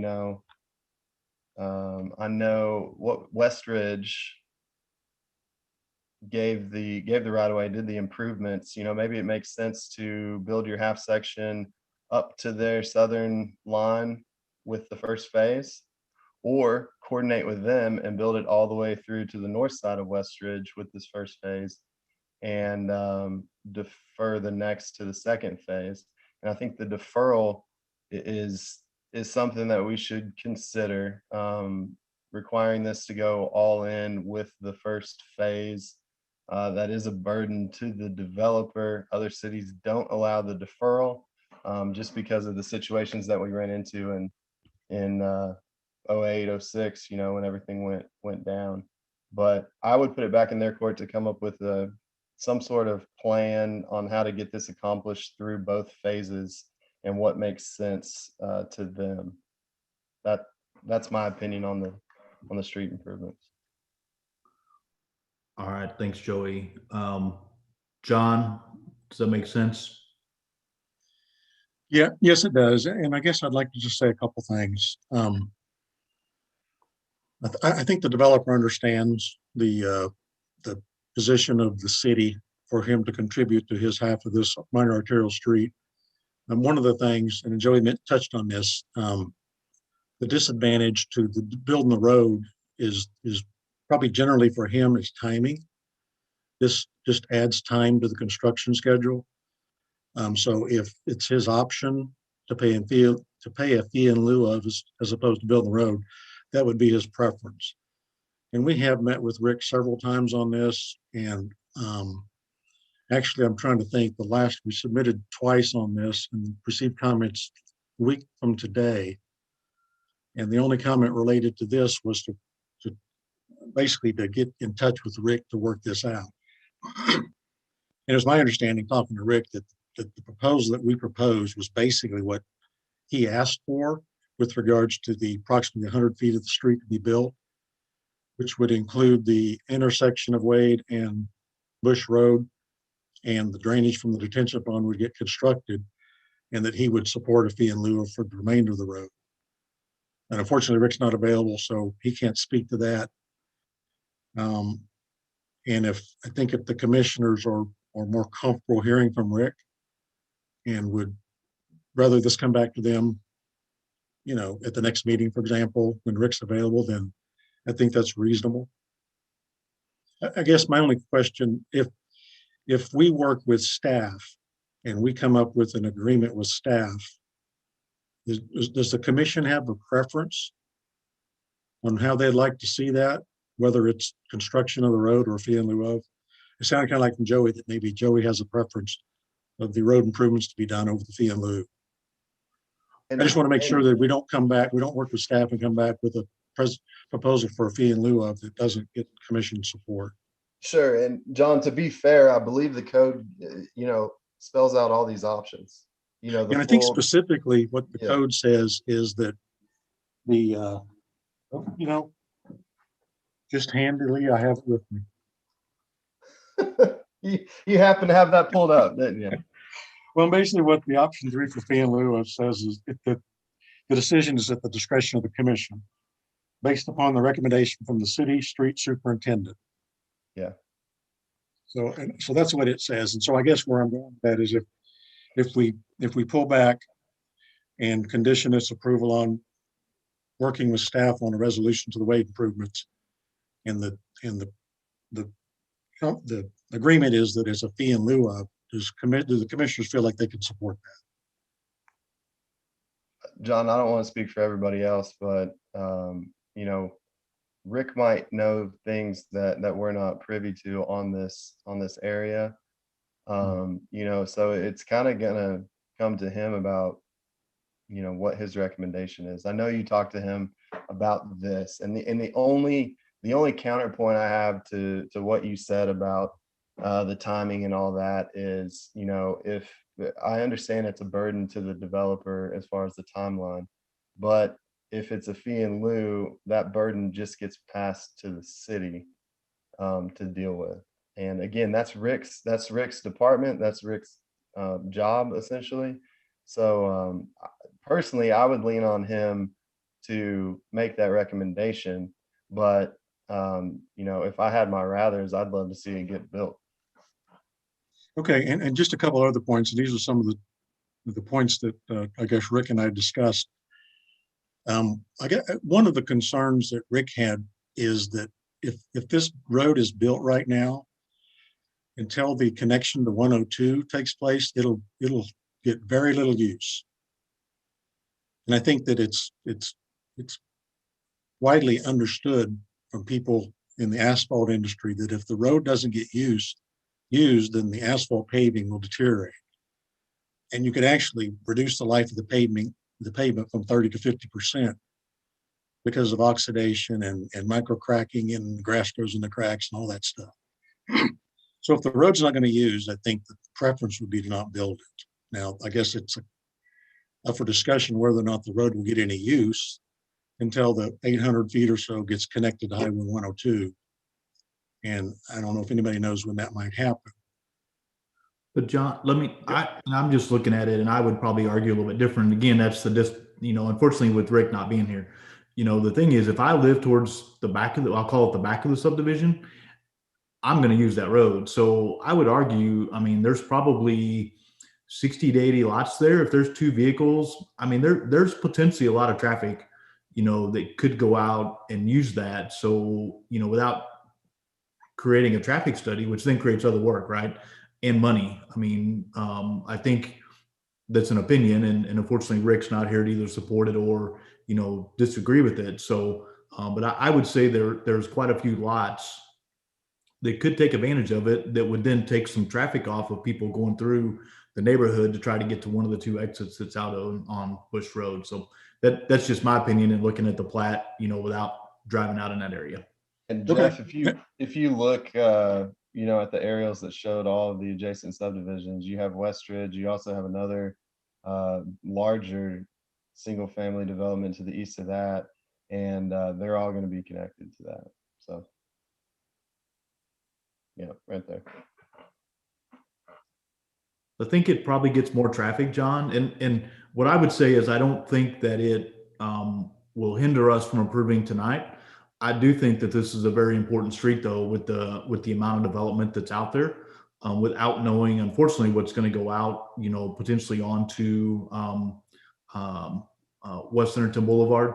So I would rather see it come back and us have a discussion with Rick in regards to, the pros and the cons, and then we can, make a decision from there in regards to the road improvement. Okay, that sounds fair. Hey, Brian, you're on the call. Does the 5-year payback apply to fee and lieu? Goodness. I don't know. That's something I would have to look up. You know what I'm talking about, though, right? No, I do not. So, and I don't know the specifics. I know there's something out there where if the city doesn't use the funds within 5 years, it can get distributed back to the developer. Let me to continue on. I'm going to see if I can find some safety on. Well, and that's fine, and it's a subject for when they bring it back. I just didn't know if you knew offhand. I do not. Yeah. So, but I'll look into it. Okay. Hey, Brian, this is John. Yes. I'm sorry, Jeff. I'll come back. Go ahead. I was just going to say, if you don't mind, would you mind looking at whether the city would need to use those funds specifically for this road as well? Yeah. Kind of a secondary question. I think that's a stipulation too, John. Okay. Yes, I will do that. Thank you. John, the other thing that I was going to suggest that maybe, and I think Joey mentioned it, but also, don't be afraid to come back to us with Rick. That may be something that's a little more creative, that may get, may get us a little more excited about either doing, part of it or, something else. So don't be afraid to come back with maybe something that's a little more creative, that gets us to where we want to be at the end. Okay, thank you. Nicole, I saw you unmute. Did you have something to say? Sort of, but I'm trying to organize it in my brain. I guess I just wanted to clarify a couple points that that John alluded to. In particular, the portion that the street superintendent and the developer makes the recommendation for your all's consideration is specifically in relation to option 3, the fee and lieu.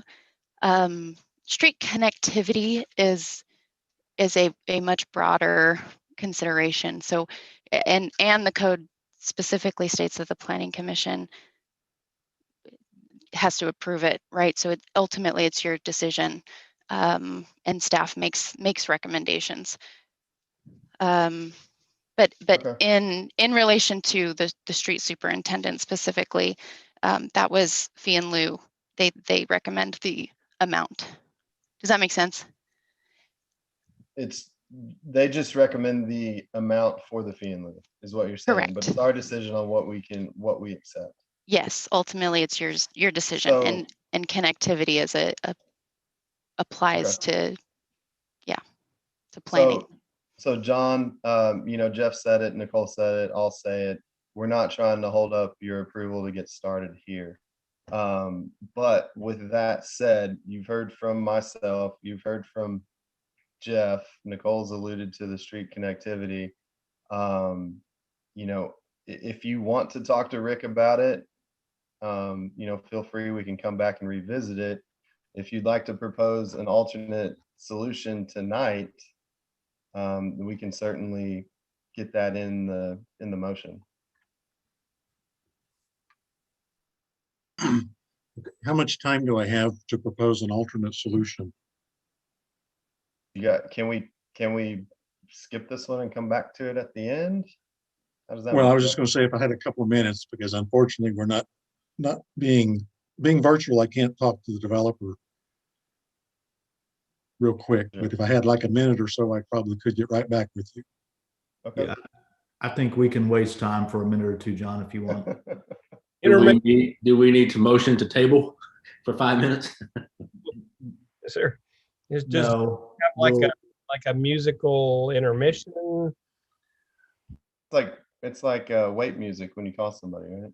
Nicole, do you have any wait music ready? Oh, that's opening up a can of worms, I think. She could sing. No. And Sorry, I Mike. would not like that. It's- Right. Well, We here's a good. could here's a good interrupt this discussion. broadcast for a State of the Union address. Here's a good discussion. Other commissioners that haven't spoken about it, how do you guys feel?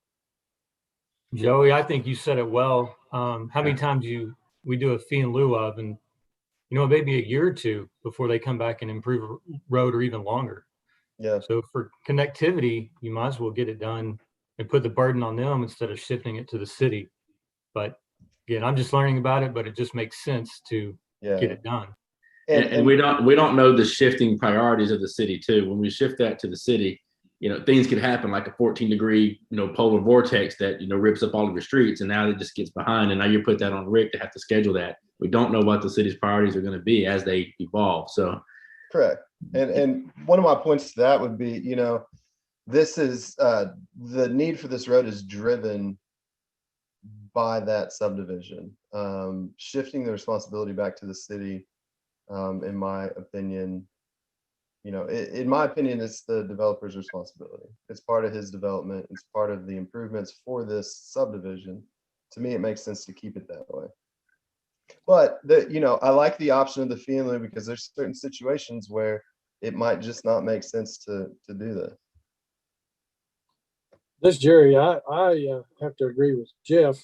As many houses as there is along that section right there, it kind of does make sense to develop that, and that would alleviate some traffic going back through the subdivision. I agree with Jeff. And if I may, just a little bit of context on the fee in lieu for West Ridge was because the only impact that their subdivision would have was just on a small piece that didn't connect. Yeah, they couldn't go anywhere on it. Bush Road or Highway 102. That's why they did the fee in lieu, because for theirs, it really didn't make sense to build a little piece of road that literally went absolutely nowhere. Yeah, and that's my point, Diane, on keeping the fee in lieu. The one item I am curious on is that Brian gets back with us is the 5-year payback deal, because that could be a huge issue. Hey, Joey, this is John. Yes, sir. Excuse me, Mr. Chairman, Jeff, this is John. Sure. I spoke with the developer and he said that he understands that the majority of staff, it sounds like planning staff and the commissioners are looking for some road improvements. So he understands that, and what he would like to do is if the commission is in agreement to go ahead and consider approval of the subdivision contingent upon coming back to the commission with a proposal on Wade Drive. Because we talked about various different things. You know, Joey mentioned a couple of options. Jeff, said you'd be looking for some creativity. So we'd like to sit down with staff and go over some options and try to come up with something that everybody can agree to, and then come back to the commission at the next meeting, possibly. Okay, thank you, John. Okay, thank you, guys and girls. Hey, John, would you, obviously, if this gets approved tonight, you're gonna want to start moving, issue construction plans. Would you revise the full set to include the road design and then reissue? I'm not sure how you would handle that. Well, so we received comments from our second submittal a week ago today, and after talking with staff, it was agreed that we would approach the commission for approval, and depending upon how that goes, we'll address remaining comments. Okay. And get plans ready for construction issue. So we will hold off on that until we get a final determination from staff or from the commission. But we would like to go ahead and go to the health department, do some other things since we've got Frank's blessing. Sure. If the commission is good with the rest of the subdivision. All right, thanks, John. You're welcome. With that, any other questions or comments from any of the commissioners?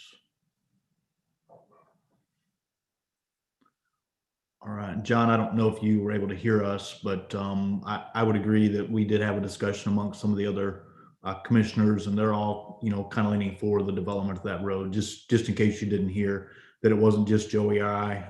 You know, we had I would call it a consensus amongst you know, the commissioners in regards to that development. So just in case you weren't able to hear us, that it wasn't just one or two of us.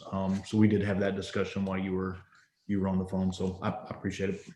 Okay, thank you, Jeff. And I wasn't able to hear that. So thank you for that information. It was that or Nicole singing or trying to find some music. So we had a discussion and made sure we got a good consensus from the commissioners. So. All righty, thank you. I don't think you wanted me to bring back the teapot. No. No.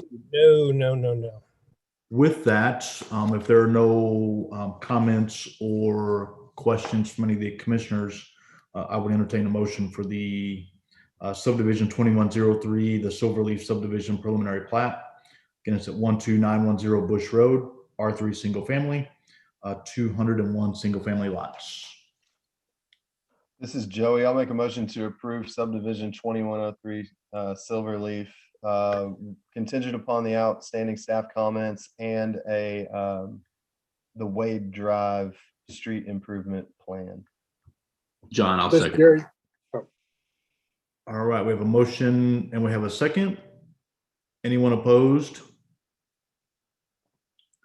All right, thank you guys. Good discussion. Thank you, John. We appreciate it. We'll look forward to you bringing it back at the next meeting. Okay, thanks, everybody. All right, next on the agenda this evening is subdivision 2104, the Williamson minor subdivision at 12368 Bullock Road. As a reminder, it is in the county, just over 9 acres, 2 lots, 7.03 acres and 2 acres. And I believe this one is Donna. Is the applicant on to just give us an overview, or Donna, are you going to cover it? Yes, Don Williamson is here. Hey, do you want to give us just a brief overview?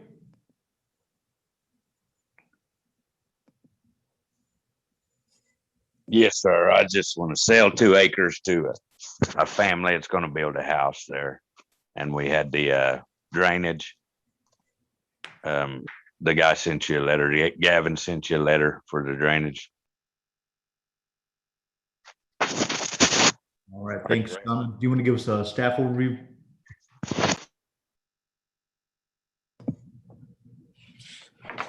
Sure. So the reason that this one is having to do a subdivision is because this tract has previously been split twice, actually, once in 1978 and once in 2019.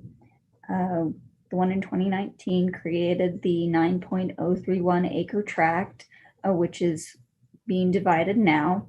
The current tract split subdivision, excuse me, is creating two tracts, a 7.031 acre parcel and a 2 acre parcel.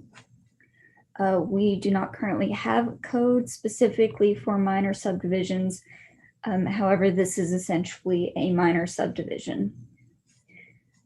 This parcel is located outside of Centerton city limits, but within our planning area. There's no zoning in the county, but the proposed Lot 3A would conform with residential estate requirements, and Tract 3B would conform with R1 low density residential requirements. Bullock Road, north-south portion, is designated as a major collector, 80-foot total right-of-way.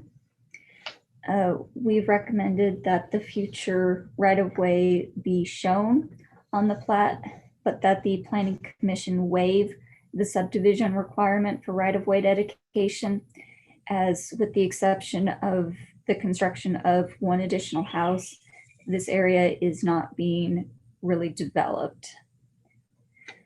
Bullock Road is currently a gravel road, and we did receive a drainage letter today, so we've not really had a chance to review it, but engineering does recommend approval of this minor subdivision contingent on reviewing that drainage letter. No utility easements are noted on the plat, and none are being required at this time. The parcel does have access to Centerton water and private septic systems. And except for the drainage, remaining comments are pretty minor in nature and involve clarifications to the plan. And we find the plat to be generally in conformance with the municipal code, contingent on staff comments being addressed. Donna, any questions or comments from any of the commissioners? We will need to take this to City Council for their approval. The plans do show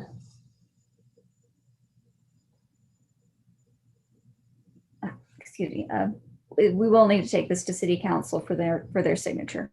So, that is it, unless you have any questions.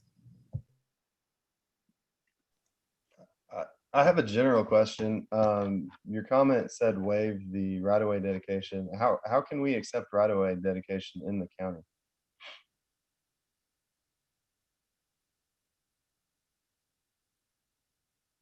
Donna, You would you're- not typically, oh, Donna, go ahead. Oh, so the subdivision code says that subdivisions are required to dedicate, but because this is such a small subdivision, Planning Commission can waive those requirements. Nicole, do you understand what I was asking? Yeah, in the Okay. county, we typically have the judge sign for right-of-way dedication. In this case, they are not proposing to dedicate right-of-way Sure. or any utility easements, but if they Sure. were, it would have to go to the judge to accept the right-of-way dedications. Okay, and It's- he typically would, and then when it gets annexed, that becomes city right-of-way? Correct. Right. It's public right of way.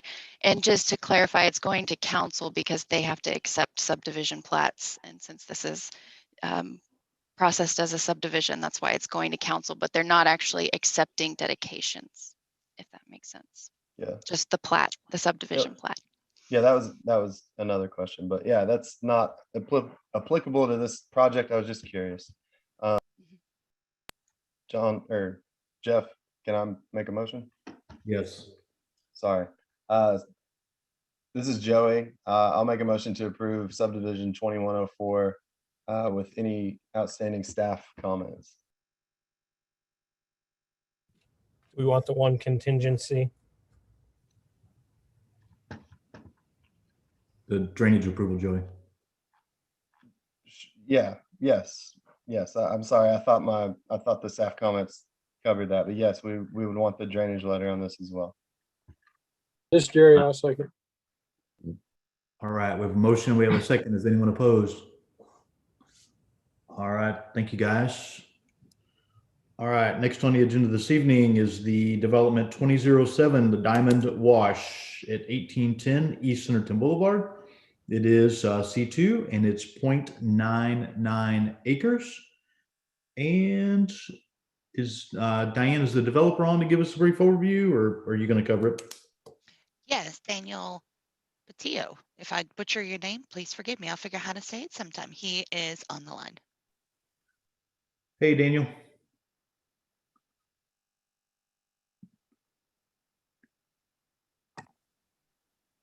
Daniel, are you there just to give us an overview?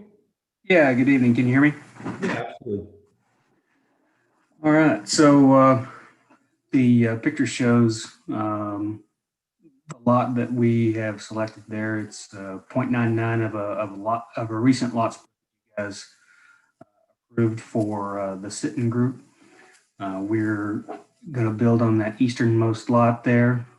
And they've got a proposed Jiffy Lube next to us. And then there's a future outlot at the top of the T. There'll be a shared access drive, and we'll operate a full service express car wash there on the east side. If any of you are familiar, we currently have an operating car wash in Bentonville on the east side of town, just before the Sam's Club across from NWAC. So looking forward to establishing business there in Centerton. All right, thanks, Daniel. Diane, do you want to give us a staff overview? Yes, if this overall image looks kind of familiar to you, it is because y'all just approved the shared access drive recently for this property, and now they are wishing to develop this eastern side of it with a car wash.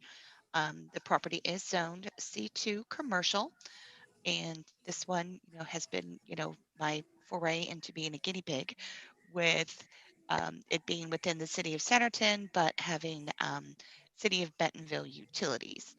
So I think we've got it all figured out. And also, once they are ready for construction, if it is approved by you all, we will have to have a joint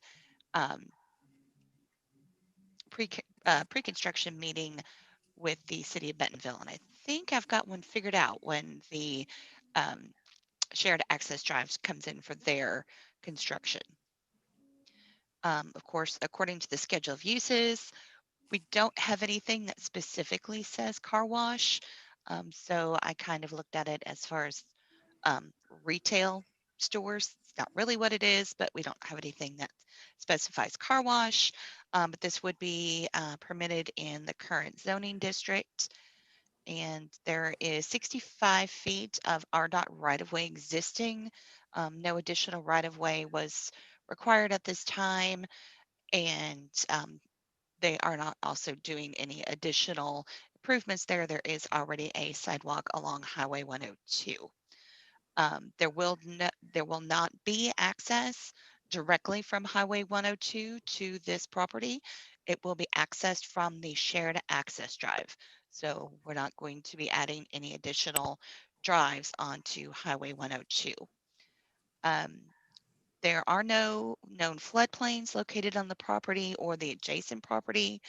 There may potentially be a riverine wetland located on this property. So we would ask that a wetlands assessment, is that the correct word?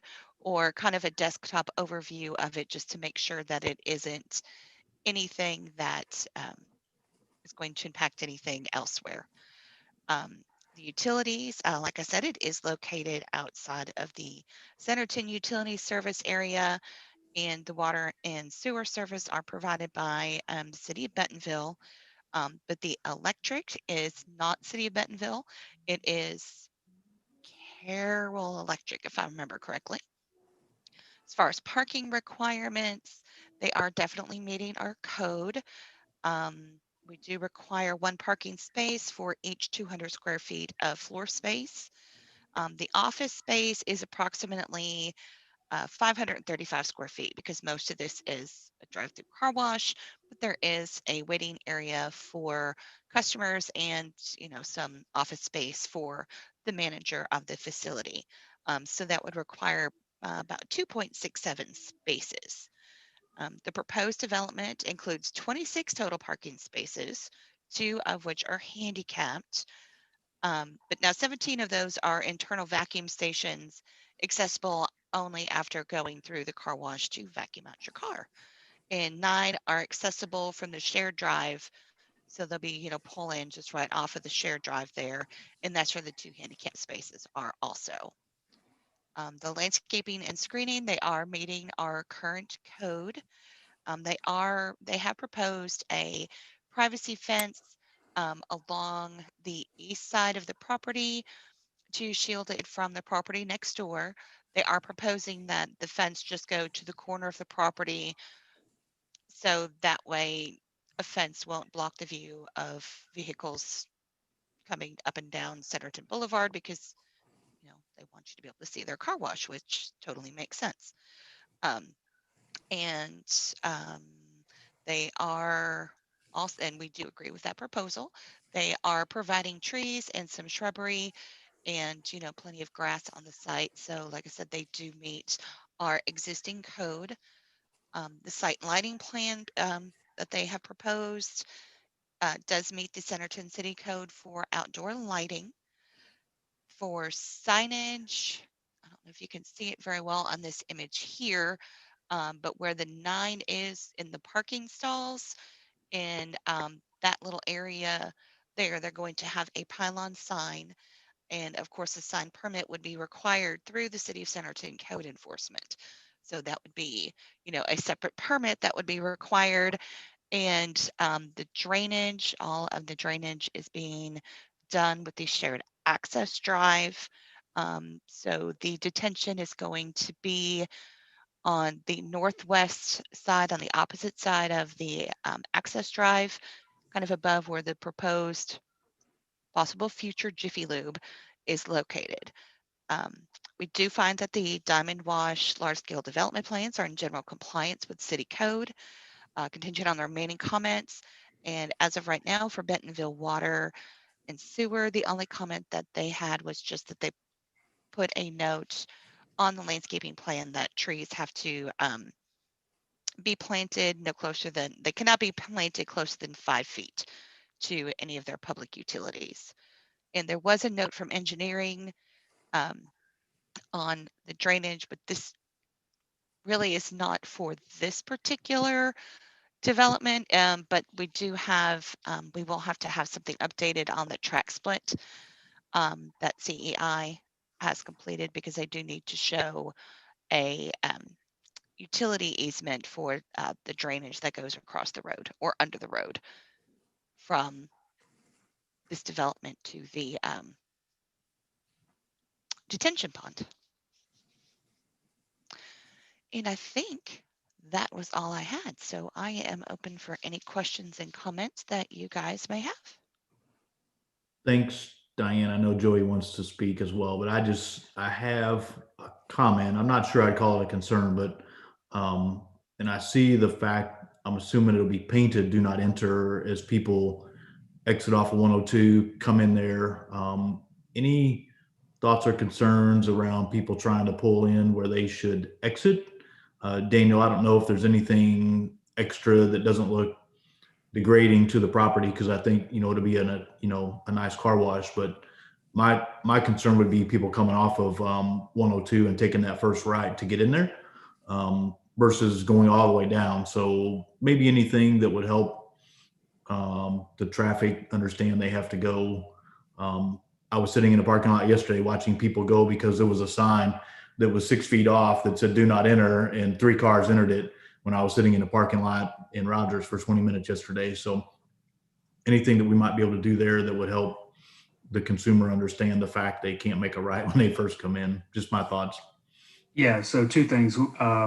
We'll have a gate there that goes across there that is operated by a wire loop.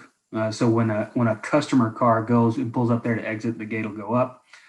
After they go through, the gate will come back down. It will not open from the other way. We will also have a small sign planned to be approximately where the number 15 square block is, that says car wash with an arrow pointing to the rear of the property where the entrance is proposed. Okay, thanks. I have a couple questions. Detention, how's that being handled? So detention is all for the site. So originally this whole tract there is approximately 3 acres. Okay, got it. And the detention is regional Got it. for, yeah. Okay. My next one, can we go back to a site plan? What's the thought on setting some of your parking up to back out onto the shared drive? Can we not keep that angled and internal to your site? So those spots are for mostly for employees. I mean, customers will have access to that, but those cars are not, it's not a place where people come and go all the time. Also, I think you can consider that this shared access drive really only goes to the car wash, to the Jiffy Lube, and whatever will be the proposed future lot. It's a hotel in the back from what I've heard, so there could be quite a bit of traffic. I just have that concern about people, if you wanted to head south, you'd have to back up across both lanes of traffic to go south to get to the exit. I don't know if any other commissioners even noticed that, but to me, that seems, it just seems like it could be an issue. You got people coming in off of a highway, coming pretty hot, turning in there, and then people backing out right in front of them. I did notice that, especially with the handicap parking, but that actually brings a lot more concern. I didn't know that that was a hotel planned for the rear. Well, and we can't bank on that, but that's what I've heard. The health department actually made the shared drive plans go back and upsize the water line going back there. Okay. I mean, that just completely changes the amount of traffic on that shared access. Yep. I mean, Daniel, what is there a concern just flipping it and doing angled parking like you have there? Well, the only concern would be if it was flipped to angled parking there, then those people would have to pull out and then go down and turn around somewhere that currently is not proposed and does not exist. And Joey, if I could add, we Sure. tried to work through this same concern in earlier meetings. And the only way to get to this internal parking is if you go through the car wash itself. Oh, I see. So the circulation of the site doesn't allow you to park. Those are going to be vacuum stalls, is my understanding. So they'll be using it after you leave the car wash. I think he's talking about the ones that back out into the shared drive. Yeah, stall. but if you flipped them internal, the only way they could get there would be okay. But it seems like you could adjust the drive by the dumpster. Yeah. And have that two-way. Yeah, if you had those angled, you could just enter the car wash and then make a right instead of going to the car wash, make a right and go out by the dumpster. Yeah, they wouldn't be angled parking at that point But any isn't longer. the gate, if I understand it correctly, Nicole, you move your mouse a little bit where the two cars are. Isn't the gate right there? No, sir, it's not pictured. The gate would be down where the mouse is right now. Okay. Well, I'll tell It's you, only for traffic control. You got two water lines right there, and it's gonna have to be set off of those, which are show to be right in that radius. So it'll be set back a little bit, probably behind that arrow, Jeff. Well, I just have some traffic concerns here. And then my last concern was landscaping along East Centerton Boulevard. Is there a chance we can add some trees, maybe a group, just something to break that up a little bit?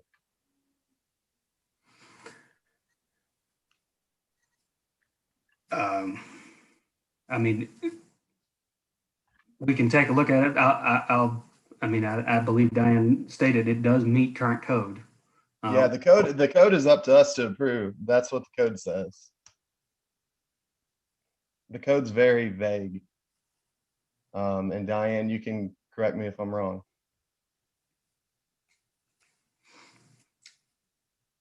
They did add, because I did tell them that the planning commission does like to see additional landscaping. They did add some kind of low height items here along the drive for the car wash.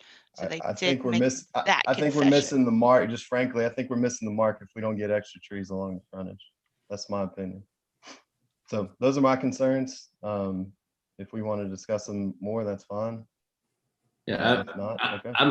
I'm still concerned on the traffic, Jeff. When you said the gate location, I've seen Arkansas drivers. If you allow them anywhere an inch, they're going to try to enter there. I promise you, they would enter there, if nothing but to get a free vacuum. Right? They're going to try to cut that corner, and they're going to enter. I'm not sure. Without there being a gate stop right there at the very edge of it. If we have to move that back because of the water lines, what does that look like? Arkansas drivers. No offense, I'm just being honest, right? The good thing, John, I'm from Missouri, so. Okay, we'll say the Oklahomans that come to visit, right? I was just trying to do the quick math to see if we take out, there's 1, 2, 3, 4, 5, 6. How, oh man.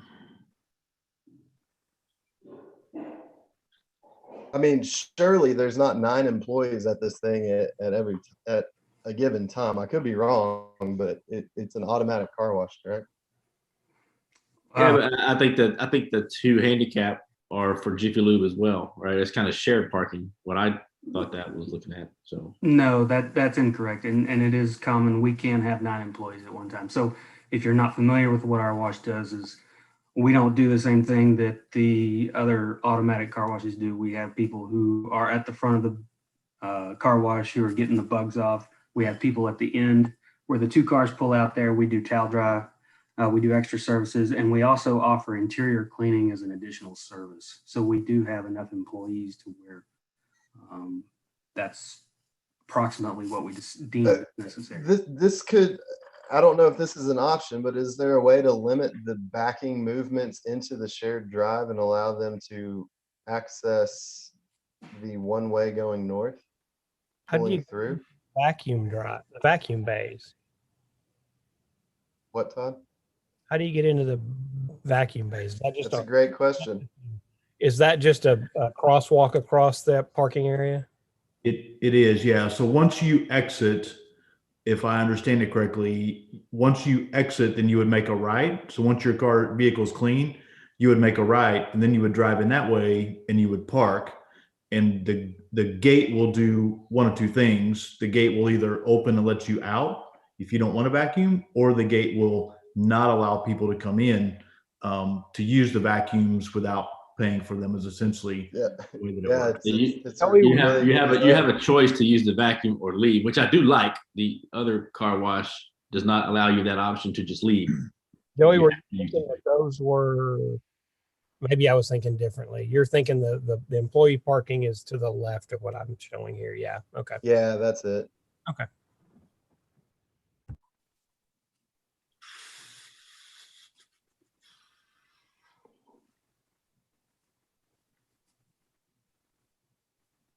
Any other creative minds that could think of maybe another way to change that? I mean, the only other option is what I just said. I think allowing them to pull through without backing. But I don't know how you do that and then stop them from going into the drive lane. Yeah, that's the only thing.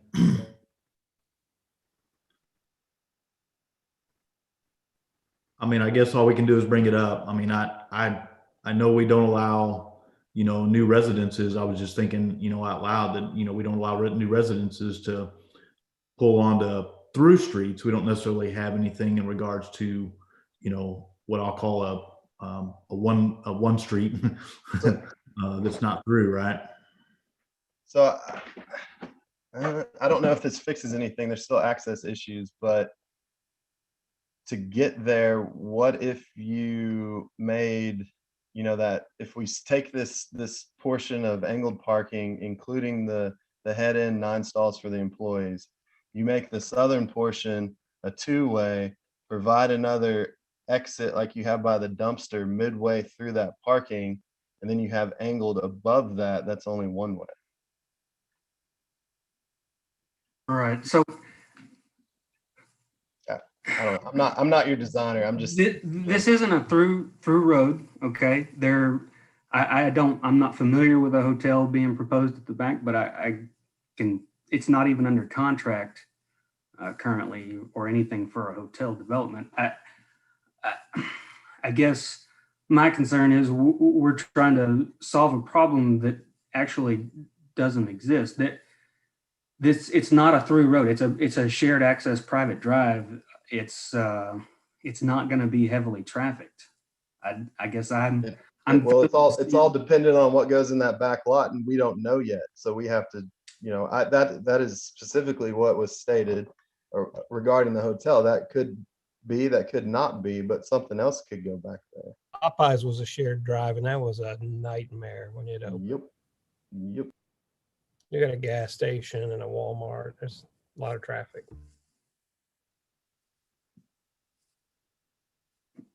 And Daniel, we're not trying to be unreasonable. Regardless of what goes back there, regardless of what goes back there, I mean, just your car wash traffic and your Jiffy Lube traffic is enough to not want to back into 2 lanes to go south. And it's not even the people coming south; it's the people coming off the highway. Yeah. Yeah. I mean, that's the issue. And that is that's a high traffic area. I mean, you're right next to neighborhood market. Sure. I guess my point is the employee traffic, people pulling in and backing out of those spots, it's going to be like twice a day.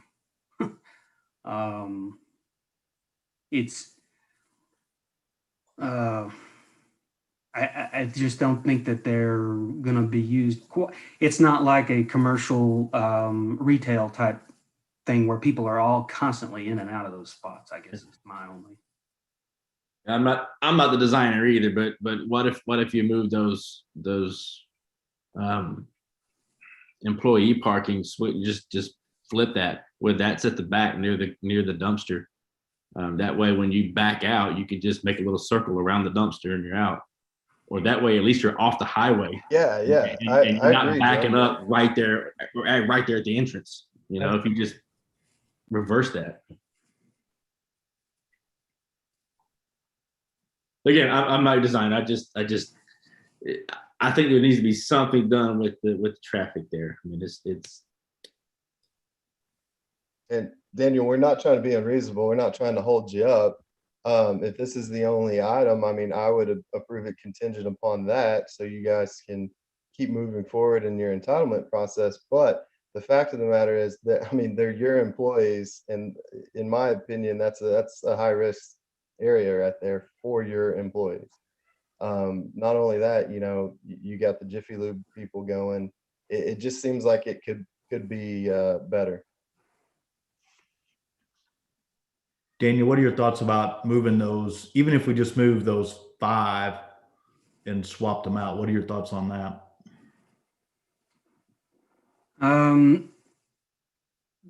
The only issue I have is you're going to have, I'll have to redo obviously the civils around where the drainage goes.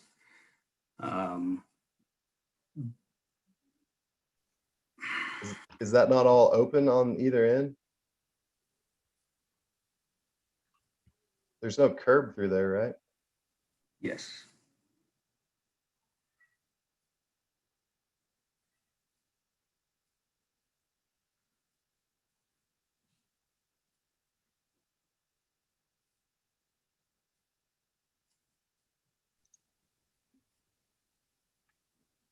I mean, I'd throw it that I'd be willing to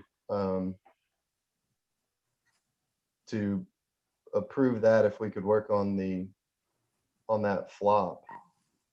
Short of that, I mean, I don't know what the rest of the opinion would be from the commission.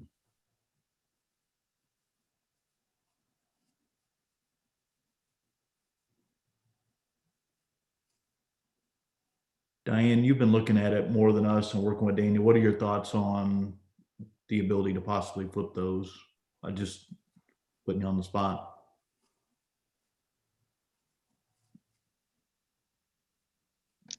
I mean, yes, they could be moved up there, but as far as how their circulation and planning works, as far as their business side, I don't know, and it is a big question mark as to what's going to go on the northern lots.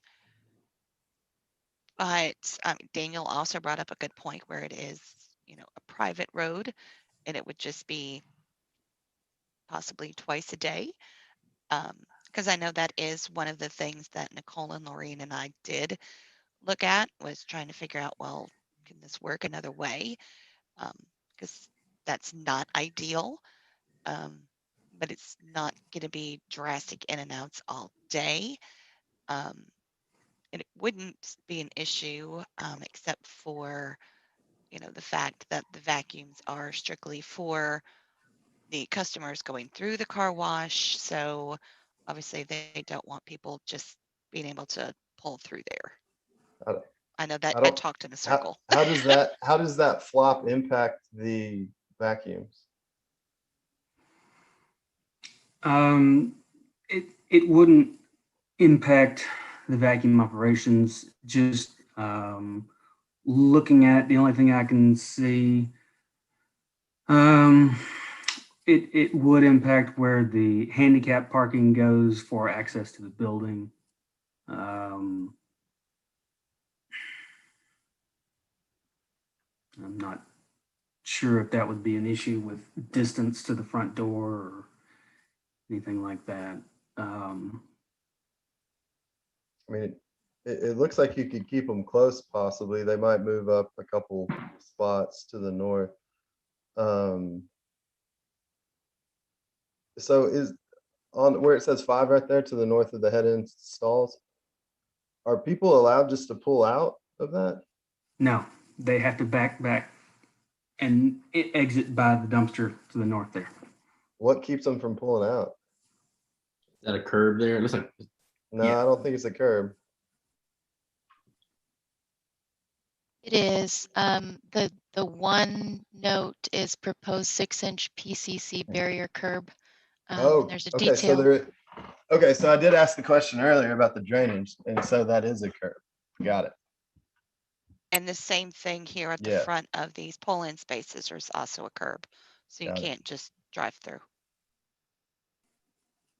And Daniel, I don't know that we would hold you to flopping it. I mean, if you have to make tweaks to make it work with other factors, I think that would be fine. I think we're just trying to look for a solution to get the head-in parking where they would be backing out across traffic away from the highway. And I understand that.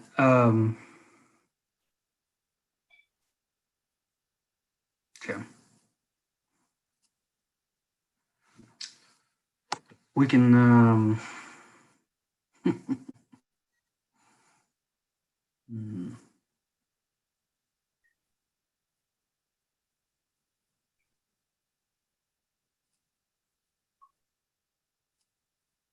Daniel, while you're thinking, what I would say is, we do allow for the opportunity for us to approve things with staff approval afterwards. And then if there can't be an agreement with staff approval, then they would want to bring it back to us for further discussion. And so what I want to keep us moving here as well. And I don't think this is an easy one that we can just solve right away. If there are some calculations in regards to drainage and some other things, in that curb may not matter. It may not impact the drainage, but I think we would probably lean towards, based on the input from the commissioners, an approval, but we would also want the the ability for you and staff to try to work on that opportunity to flip. And then if for whatever reason it wouldn't work, we would just, expect the staff to come back and share, and then we would go from there. And so that's kind of what I would,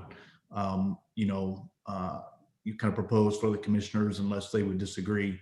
And that may keep us moving forward without having to do some calculations and anything like that. So that's just my thoughts and comments to keep us moving without, being able to make some immediate changes, because I don't think it is quite as easy as that, unfortunately. Or maybe it would have happened ahead of time.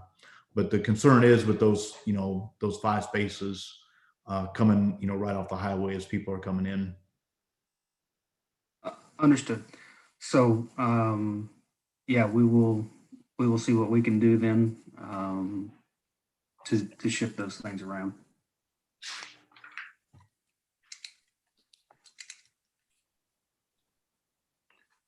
Commissioners, okay with that? I'm good with that. Do we want to talk about the landscaping? Is everybody okay with what they show? I do think it's bare minimum. I mean, I do think there is a lot of space there that could be better utilized. But I don't know what the minimum of the code actually reads, and the code reads, but we have that input, right? Unfortunately, John, we can give input and we can ask for some additional, and then we can approve it or we cannot approve it. But it is up for, a little bit more discussion than just being specific that says X amount of trees, X amount of, shrubbery and green space and whatnot. I just, frankly, you're not going to see a landscape plan like this anywhere else in the area. This is pretty barren as far as trees go and screening from the highway. Could we make that part of the conditional approval, that whenever it comes back, that would, some kind of research for the parking as well as the landscaping be considered at the same time? Yep. Well, I would support developer, that. I'd like to ask the commission then to tell me exactly what it is you want, because like I said, this is what I would prefer. I don't want to block the view of my business. I mean, the whole idea is this is a commercial development. And so if I have to screen the road with trees to block the view, I mean, Correct. and so that's why, in Bentonville, when we did that, there was, X number of trees required and those sorts of things. So at least we have a target. I need to have some sort of target to meet. And Daniel, I don't think we're trying to block your business in Bentonville. If I'm not mistaken, it's 1 every 25 feet. Certainly we don't meet that here. And since you've been through that process, you kind of understand how many trees you had to put there. If you could group, this is my recommendation, and mainly I'm concerned with the frontage, the highway frontage. So if I know you have a pylon sign in the median right there, correct. If you could cluster some trees, maybe a handful of trees more in your southeast corner, maybe go to where your 122 foot or 133 foot call out is on the property line, and just kind of condense them to that corner. I think that would be, better than what we have here. I mean, nobody's looking at your cars coming out of your bay, I wouldn't assume, and you're going to have a pylon sign, which I imagine is going to be taller than the trees. Right. So the location there is where the water meter will be, and things. So we'll see what we can do to get some trees along there. Okay. Thank you. I appreciate it. With that being said, are there any other comments or questions? If not, then I would entertain a motion for the development plan for the Diamond Wash.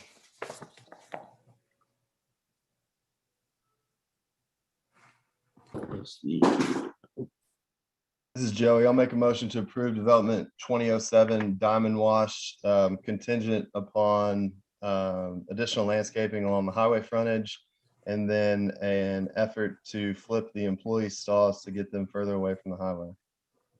John, I'll second. All right, we have a motion and we have a second. Is anyone opposed? All right, thanks, Daniel. Appreciate it. Good luck. Thank you. All right, next on the agenda this evening is Development 2104. This is the Ace Hardware FL Davis. It's Track B of Copper Oaks northwest corner of Centerton Boulevard and Copper Oaks Drive. As a reminder, it is C2 and 1.45 acres. And I don't know if Terry or Philip are here just to give us an overview. Yes. Are we on now? Absolutely. All right. Terry Burris, architect with Philip Lewis Engineer. We're excited about coming to Centerton, Arkansas. This project is between 11 and 12,000 square foot new facility to be utilized by FL Davis Ace Hardware. The owner owns actually both lots, and so we're utilizing the existing shared access drive off of the boulevard, which will allow for future development to the west. And then we've added a drive off of Copper Oaks so that we've got good circulation around the site. Have even located our dumpsters to where they can be shared with future development. Staff has worked closely with us to try to resolve minor issues with our site plan, and we're just excited about coming to Centerton. All right, appreciate the overview. Donna, do you want to cover the staff comments? Certainly. So this is in Tract B of the Copper Oaks subdivision. It's on the northwest corner of Centerton Boulevard and Copper Oaks Drive. And you are seeing today the Ace Hardware plan, including landscaping and lighting. Staff requests that approval include any staff comments as applicable.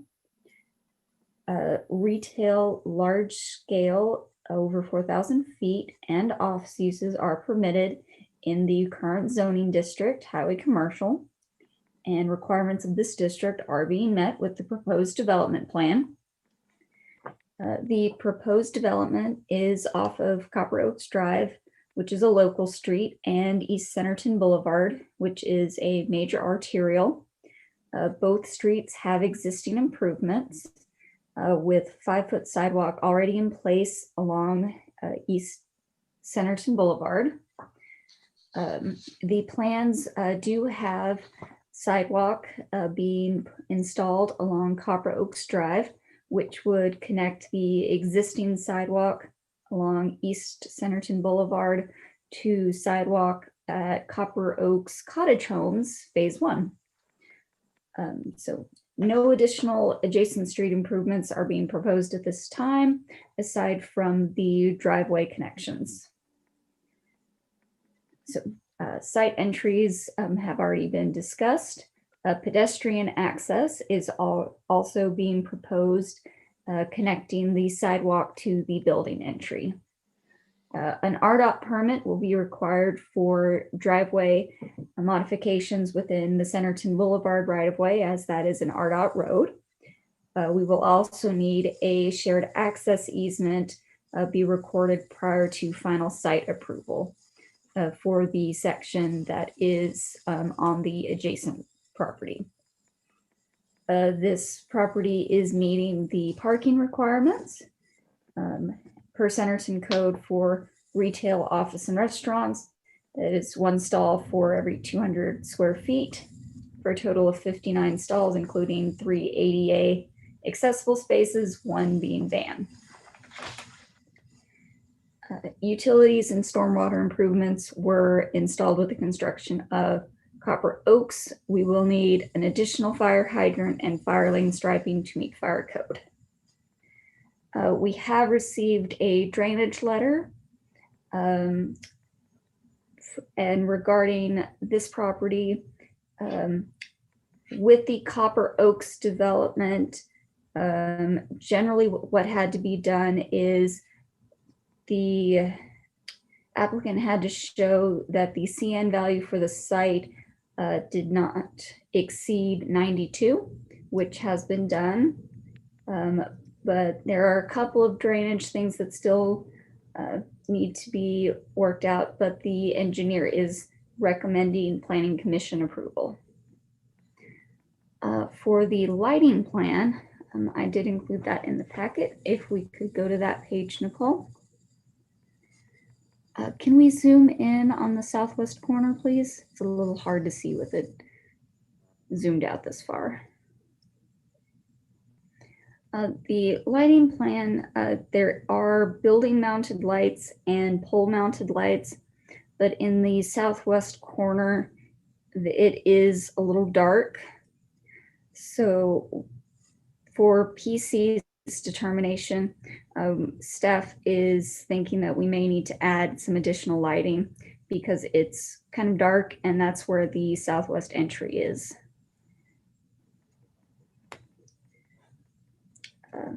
Regarding landscaping, the landscape plan includes some parking lot trees and a mix of evergreen and deciduous shrubs adjacent to the parking lot. And staff comments have been resolved on this plan. I've also included several comments specific to this plan's compatibility with the comprehensive land use plan. This is in the eastern edge of Centerton Boulevard. So this is a large retail commercial store, which is generally what is recommended in this area. It is using shared access drives. So it is meeting some of the access management techniques that are recommended. It is doing landscape screening for parking areas. There's cross-access agreements and such. So generally speaking, this plan is consistent with the recommendations of the comprehensive plan as well. And more detail is given on that in your planning commission packets. And on the screen now is the landscape plan for your review. So if you have any specific questions, please let me know. I have a quick question as I was trying to follow the flow. Is there a dock door on here, Terry or Philip? What? Sorry. Dock door, is there a dock door? No, but there's an overhead door in the rear for unloading, but it's not at dock height. It's at ground level. Okay, so it's the intention that the truck would pull in either off of Centerton Boulevard or off of Copper Oaks, and then right, they would unload in the back, and then they'd be gone. Okay. Okay. Do they normally use a 53-foot trailer? Is there enough room in that corner back there to turn? We've checked it with the turning radius software we have, but yeah, as far as we know, yes, it will work from an engineering standpoint. Okay. Yeah.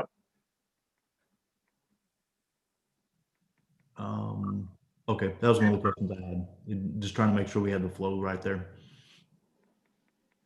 Yes, sir. Any other questions or comments from any of the commissioners? This is Joey. I'm going to bring up the same thing. And guys, you heard me ask for it on the last one. I understand you have a sign, your building frontage faces Centerton Boulevard. Is there any chance to shove a few smaller ornamental trees behind the head-end parking along Copper Oaks and Centerton Boulevard? I believe we could work with that. Okay. Thank you. Yes, sir. And And on the frontage, you know, I'm fully supportive, and I imagine everybody would be. If you want to cluster them more to the east, so you have a better view of your entrance, and I'm sure you're gonna have a building sign. So if, yeah, I would I appre- appreciate that. Thank Well, you. I appreciate your comment, Mr. Engel. I believe we can work with that with no problem whatsoever. Thank you, sir. Any other comments or questions from any of the commissioners? I'm real excited to get a hardware store. Yeah, they sell big green eggs, and I want one. Typically, when you go there, though, it means work. That's the only thing. I mean, if I need a nut or a bolt, I gotta drive all the way across town now. So this is Yes. awesome. Yeah. All right. If there's, you have a few outstanding comments, but I think they can be addressed. I do think that Donna asked for our direction on lighting. And so I don't know, Terry, if that made sense in that southwest corner. It doesn't do me any good to point with my pointer. Right. We actually have, and it's hard to read. I hate those photometric drawings, but we've got a pole in the southwest corner, and it's got two heads on it. And we may want to, we'll look at that. I'll get with my electrical engineers and have them check that again. I thought we had adequate lighting, you know, in that intersection area, but we might have to add another head. The other thing that we really are cognizant of is that we want to make sure all of our lighting is directed downward and inward into the site. We don't want overflow lighting in the street area or create any type of glare. Yeah. Okay. If you'll just follow up on that with the staff, you know, I think that was her question really for us was, you know, do we want you to take a look? And I think the answer is yes. And you guys obviously want, you know, adequate as well. So if you'll Yes, just sir. double check that and follow up with her, we'd appreciate it. Any other? Yeah, we just want to confirm that there's sufficient lighting in that corner as there's entry into Centerton Boulevard. If there are no other questions or comments, then I would entertain a motion in regards to development 2104, the Ace Hardware.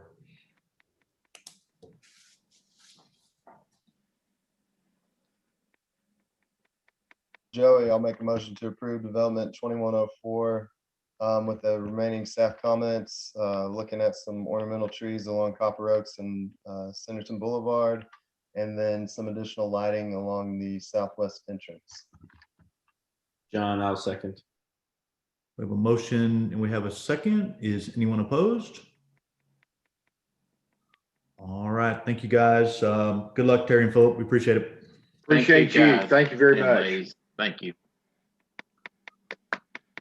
All right. Next on the agenda this evening, under other business, the Northwest Arkansas National, otherwise known as XNA, Airport Overlay District discussion. Nicole, is this you? I know we talked about it today, but it's getting late. It's getting late. And I don't think we need too much of a discussion tonight. You will be happy to hear. We really just need your directive based on, and I'm actually going to add two code revision items to this item. The first being the XNA Airport Overlay District consideration based on the rezone discussion we had at the last meeting. Development around the airport at the moment, we don't necessarily have anything in code to reflect some of that discussion. Just so that you guys know, the rezone that was brought to council did not include the conditions. We had our city attorney look at that, and it was decided that conditions can't be placed on the rezone itself. So in order to get those considerations in play, we'll need to look at some zoning code amendments. Bentonville, you'll remember, has an existing overlay district, and it included that map that that we referenced during that meeting. And they worked with the airport to develop these regulations. This is here just as an example. What we need is directive from you guys if you want us to consider and pursue a code to kind of get at those.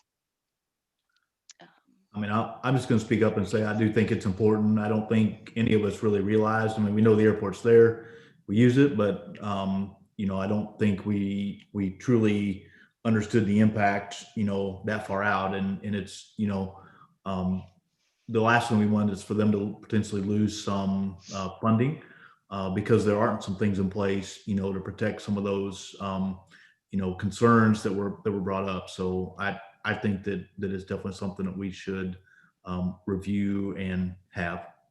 Yeah, I absolutely agree that Jeff, that should be added to code. As a 23-year Air Force vet, I can tell you that zone 3, 2, and 1, you don't want to live in, right? So we need to have something in there, especially if it's not legal for us to put those conditions in the submittal to council. So the process that we're looking at and that we've been discussing internally is possibly getting some considerations written up and then having a joint workshop with the Planning Commission and Council to talk through this, and then also potentially some of the master street plan and land use plan revisions that have been discussed. The master street plan revisions you guys have seen. The land use plan revision discussion was also brought up by the council, kind of with the consideration of when you guys see rezones that are not consistent with the land use plan, that there be a consideration to amend the land use plan at that same time. So essentially, if the rezone goes, and Bentonville's actually considering the same process, that the land use plan be updated if the rezone is inconsistent with it. Does that make sense? I can try to explain it a little better if not. So it'd be like a running land use map? Yeah, and I think this warrants a larger discussion because it kind of opens up a can of worms potentially. But I think the idea that the land use plan is the the basis, or is a what's the term? It's late. Anyway, I think it warrants discussion, and the idea is to get a workshop with the Planning Commission and Council to think through these kind of big, potentially big items. Anything that the state or the, you know, Arkansas planning can provide us, I certainly would welcome. You know, that what you just described worries me a little bit. You know, and I think it does open up, you know, the wild west. But certainly, you know, we want to understand what all the implications are, and you know, things like that. So I definitely think we need to open that up for further discussion. My assumption is it wouldn't be on the fly. It would be, those discussions would be had before it actually would be brought to us, as far as we would be somewhat prepared in the meeting that there's a rezone with the possibility of an adjustment to the land use map. So yeah, lots of discussions to be had there. Yeah, I just want to understand all the implications, and if anybody's doing it, I'd certainly like to get any feedback from them, you know, that they could share what they've learned, or, you know, anything they would do different. Yeah, Question, while we're meeting with council, what's I just hate asking about trees every time. What's the status on that landscape ordinance? I mean, I know we worked pretty hard on it. It just, I haven't heard anything. It seems like it just fell off. I'm not sure that I have any useful information. We were kind of asked to hold off a little bit until further discussions. It's definitely still a priority for us. We, and you all are aware of how desperately we need those codes in place to help us with our decisions. I don't know if anybody else wants to speak to it. but I don't know that I can. I'll be happy to say something. Yeah, go ahead, Bill. Yeah, so that's part of Title 15, Joey. And there's some concerns with their staff. I think I brought this up several months ago. They've had some concerns. So we're trying to get them to put their concerns in writing to us, me and Jocelyn. And then we want to go over those concerns. Also, we received 4 pages of concerns from one council member on the landscaping code itself. So we're going to have to work through that before I don't want to send something to council. It's not going to make it. I want to make sure. I agree, Bill. I was hoping that we could include it in the discussion. I mean, I would. Oh, hope yeah, that, yeah. I would hope that I'm the sorry. council members listening understand the landscape ordinances for all the surrounding cities, and hope that our goal is not to make it more restrictive, but to beautify the city. And as we have this infill happening in commercial, we're losing opportunities every time one of those goes through and we don't have that ordinance. And really, we've needed that ordinance since I started on the planning commission for, I don't know, was that 5, 6, maybe even longer years ago. So it's a high priority. And I think we have the opportunity to sit down, hammer it out, and get it implemented. And that's all I was looking for. Oh, yeah, no, I misunderstood. I thought you just wanted to know the status. Yeah, I think we should bring it up there while we're all in the same room. We can hash everything out, or at least discuss it and address concerns. That makes perfect sense.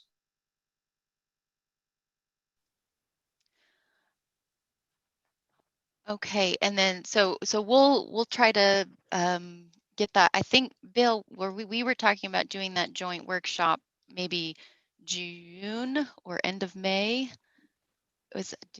Yeah, probably sometime. Yeah, I also want us to consider, Joey, right now we're down a little staff and planning, and I did ask them today, let's just stay focused on the project because they do have plenty of them coming in. I yeah, understand. So I've asked Nicole and the staff just to, let's stay focused on that. I mean, don't forget those items, but we're also going to hammer my staff to get their concerns in about Title 15 so we can, hopefully see some light at the end of this tunnel and start moving that forward. We don't want to just throw it away. I mean, there's a lot of effort put into it. I just want to make sure we address our staff's concerns, we address the council concerns, and we have something that we all can feel good moving forward. So yeah, like I said, I'd love the warm fuzzy to know that when we recommend it for approval, that there's no hiccups and everybody is happy with it. So, and I'm not asking for anybody to do any work on it, but maybe just include it in the discussion between planning commission and council. Yeah, so that joint meeting, go ahead, Bill, sorry. Oh, no, I'd say that's something Bentonville just started doing. They did one not too long ago, and actually it was a very good meeting, and I think they're going to continue doing that. So I think we should try the same thing. Yeah, so just to summarize, that joint meeting, we'll be talking through XNA overlay district, Title 15, and then possibly the master street plan and land use plan revisions. So it'll be a good little meeting.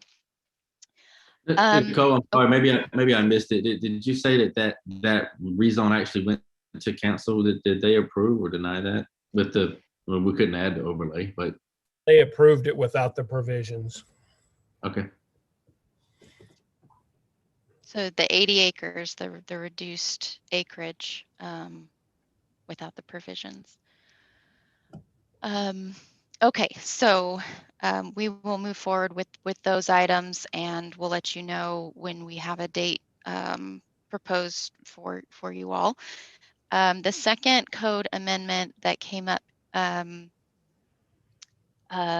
recently, well, I guess at the council meeting again, is the R3 district and how there's designations for single family, duplex, and multifamily. And we've been doing that as a policy with the knowledge that we need a zoning code overhaul. We were kind of waiting on the comp plan to give us some recommendations so we could move forward with that. And the R3 district does have different requirements for each of those, but technically it is one district. So the directive that we would like to pursue is a quick fix of pulling out each of those into their own district. So actually creating an R3 single family, an R3 duplex, and an R3 multifamily, and getting that amended pretty quickly so that there's no difficulties in the future. I was wondering about that. Were there any challenges to that? As far as an approval of a R3 single family, and then somebody came back and said, hey, that's R3, I'm going to do duplexes. Not yet. Okay. But yeah, that's the concern. Yep. And so most of that is pretty simple. However, our multifamily requirements are still a bit of a mess. And the goal is to be able to kind of carve it out into two different multifamily districts. One being, oops, and let me pull up, I'm sorry, this will help. So this would be the revision. The R3 high density residential would be pulled out into 4 different districts. One of the multifamilies would be a lower density multifamily, which the code currently, it has 2 different area requirements for multifamily, one per unit and the other, anyway, one seems to be more for lower density, like a 4 to 6 plex, and the other more for apartment complexes. None of the requirements really function well for apartment complexes, which is why they usually have to do a PUD along with the apartment complex. So if there's an easy way to transition those into separate districts where we're not making a big change to them and help them to be a little bit more functional, that's what we're doing. And we're actually getting help from Juliet with Garver to get those done. And again, we just kind of need your guys' directive and in order to pursue that further. I think this helps us to achieve what we were basically trying to do anyways. I don't think it was necessarily meant as a restrictive on developers as much as it was as some comfort to surrounding property owners and to be able to have, some understanding of what was being presented to us. So I think this is a step in the right direction for sure. I agree with Todd and Nicole. Are we only keeping the R3 on all of them because how the code references other things? That and that's how we've been designating them. So this is just a transitionary amendment. We'd also like to pursue, and I believe I can mention this now because it was sent in an email, a zoning audit to get the process started to do a study on how to revise our zoning code holistically according to the comp plan recommendations.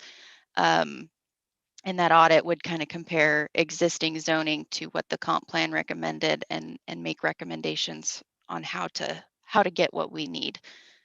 But that is a longer process and will take some time. So this is really just a transitionary quick fix.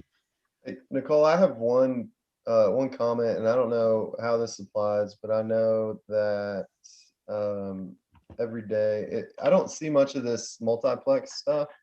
I either see it called townhomes, and then it's kind of dependent on the utilities and fire suppression on if it's considered a townhome or like a fourplex apartment, if you will. So I don't know if that's a consideration where we could maybe eliminate one of those and it might help you. I just wanted to throw it out there for you. Just to make sure I'm following. Well, so for instance, these lots that we rezoned in the last meeting that are here in the downtown area, they were like 2-acre lots that went R3 multifamily. That type of multifamily would be more appropriate as a plex type density. You're not going to be able to build an apartment complex on a 2-acre lot. Sure. And so it would be good to distinguish between those two types of, and the plexes structurally are more compatible with you know, mixed residential. So you could mix that with single family and duplexes in a downtown area, and they'd all kind of blend a little bit better. And right now our R3 multifamily kind of runs the gamut, which is scary. And I would to want some to degree. run this through Robbie just to make sure we're not, you know, on this part of it, just to make sure that we're not conflicting with, you know, Absolutely. we're willing to do from a code standpoint. I don't want to pass something that we're going to say, well, we're not, you know. Yeah, and I think there's fire and building coordination there. Yep. Paul and Robbie in there and get them involved as well. So this is a great start, though. Thanks for the work on this. I know as we grow, this is, you know, it's just been forced on us to do this, and you've got your hands full already. Yeah, absolutely. This is all will be coordinated. And just to kind of go back to the idea of the plexes, the missing middle is a huge trend in planning right now, and how to get zoning codes more apt to accommodating the missing middle housing that you see, you know, the townhomes, the plexes, the duplexes, and getting your code to a state where people can provide those housing, developers can provide those housing options where they are appropriate. So anyway, that's just a larger discussion, but if you guys are good with those items, staff can kind of move forward. I think we would be in favor of all those, yes. Awesome. The in particular, the zoning quick fixes, we'd like to aim for a public hearing on June 1st with you all, and then getting it to council June, I think 8th. Is that right, Bill? Whenever the June. Yes, that's correct. June 8th. So that is our target, if you all are good with that. Yes, we support that. All right. I think that gives us what we need. All right. Am I on to announcements? Oh, I'm sorry. Just a note, we've been adding departmental reports. They prepare them for council meetings, and we've been putting them in your drop boxes. If you're curious, there's building data, public works data, utilities data. So those are just in there for your guys' reference. Thanks for dropping those in there. I see when they're dropped in. Appreciate that. Jeff, when you get ready, can I speak on that first announcement? Yes, I'm ready. All right. So I wanted to just say something about the first announcement. On the last meeting, you know, we talked about training and times of availability, and I've sent out 2 links now to meetings that already have been held, and you can watch those virtually at any time. And, you know, they're on planning and zoning. They talk about comp plan. The one today, which I'll send out later in the week, we'll talk about, you know, planning codes, what you can and cannot do. And it's very good training. It's all about Jeff today. What are you saying, Todd? It was all about the chairman today. Loved it. Yeah, but there's a good code in there and stuff. But I just wanted to pass this on. I've also asked the city council to take the same training. You know, part of the planning commission in your bylaws, it does talk about additional training is highly encouraged. And, you know, it gave an example of like 5 or 6 different training. This is put on by the Arkansas Municipal League, which will count toward the training that's in the bylaws. So yeah, I'd appreciate you just take the time. They're each one about an hour and a half long. There's a total of 4, and you'll have till May 31st to watch them. So I'd appreciate you just take a little time, watch them, and, you know, it's great information. So that's all I really had to say. And the actual planning training is way shorter than the hour and a half. The first part of it, they've been combining these meetings with some legislative information that's been going on. So you can kind of fast forward through a lot of that if it doesn't interest you, and then actually get into the planning training, which is about halfway through the meeting, it seems like. All right. Thanks, Bill. Thanks, Todd. Other announcements. There is a tech review meeting on the 29th. Our next planning commission meeting is 5/4. And again, if you will not be here, please let us know ahead of time. There's a date set for the AEDC site development, Thursday, Thursday, May 6th from 4 to 6. So make sure that's on your calendar as well.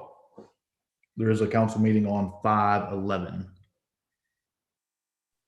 Anything else? Just real quick on that AEDC site development course, that's, we talked about that briefly last meeting as well. That's that industrial site development course. We'll send out a flyer, hopefully by the end of the week. I need to get on top of that. But yeah, please plan to attend. That'll be a really interesting foray into industrial development and industrial considerations for the city. At the new water and sewer admin building. All right. Mr. Rabel, I know you're still on probably. I was right, at least timing wise. So if there's nothing else, I would entertain a motion to adjourn the meeting. This is John. I'll motion to adjourn the Centerton Planning Commission meeting for April 20th. This is Craig. I'll second. Thanks, Craig. I was trying to let Devin do it. We could keep going if you want, but John, you don't want to know, believe me. Couldn't find the we have button. a motion and a second to adjourn. Is anyone opposed? All right. Thank you guys for a good meeting. Have a good rest of the week. We'll see you. Good night.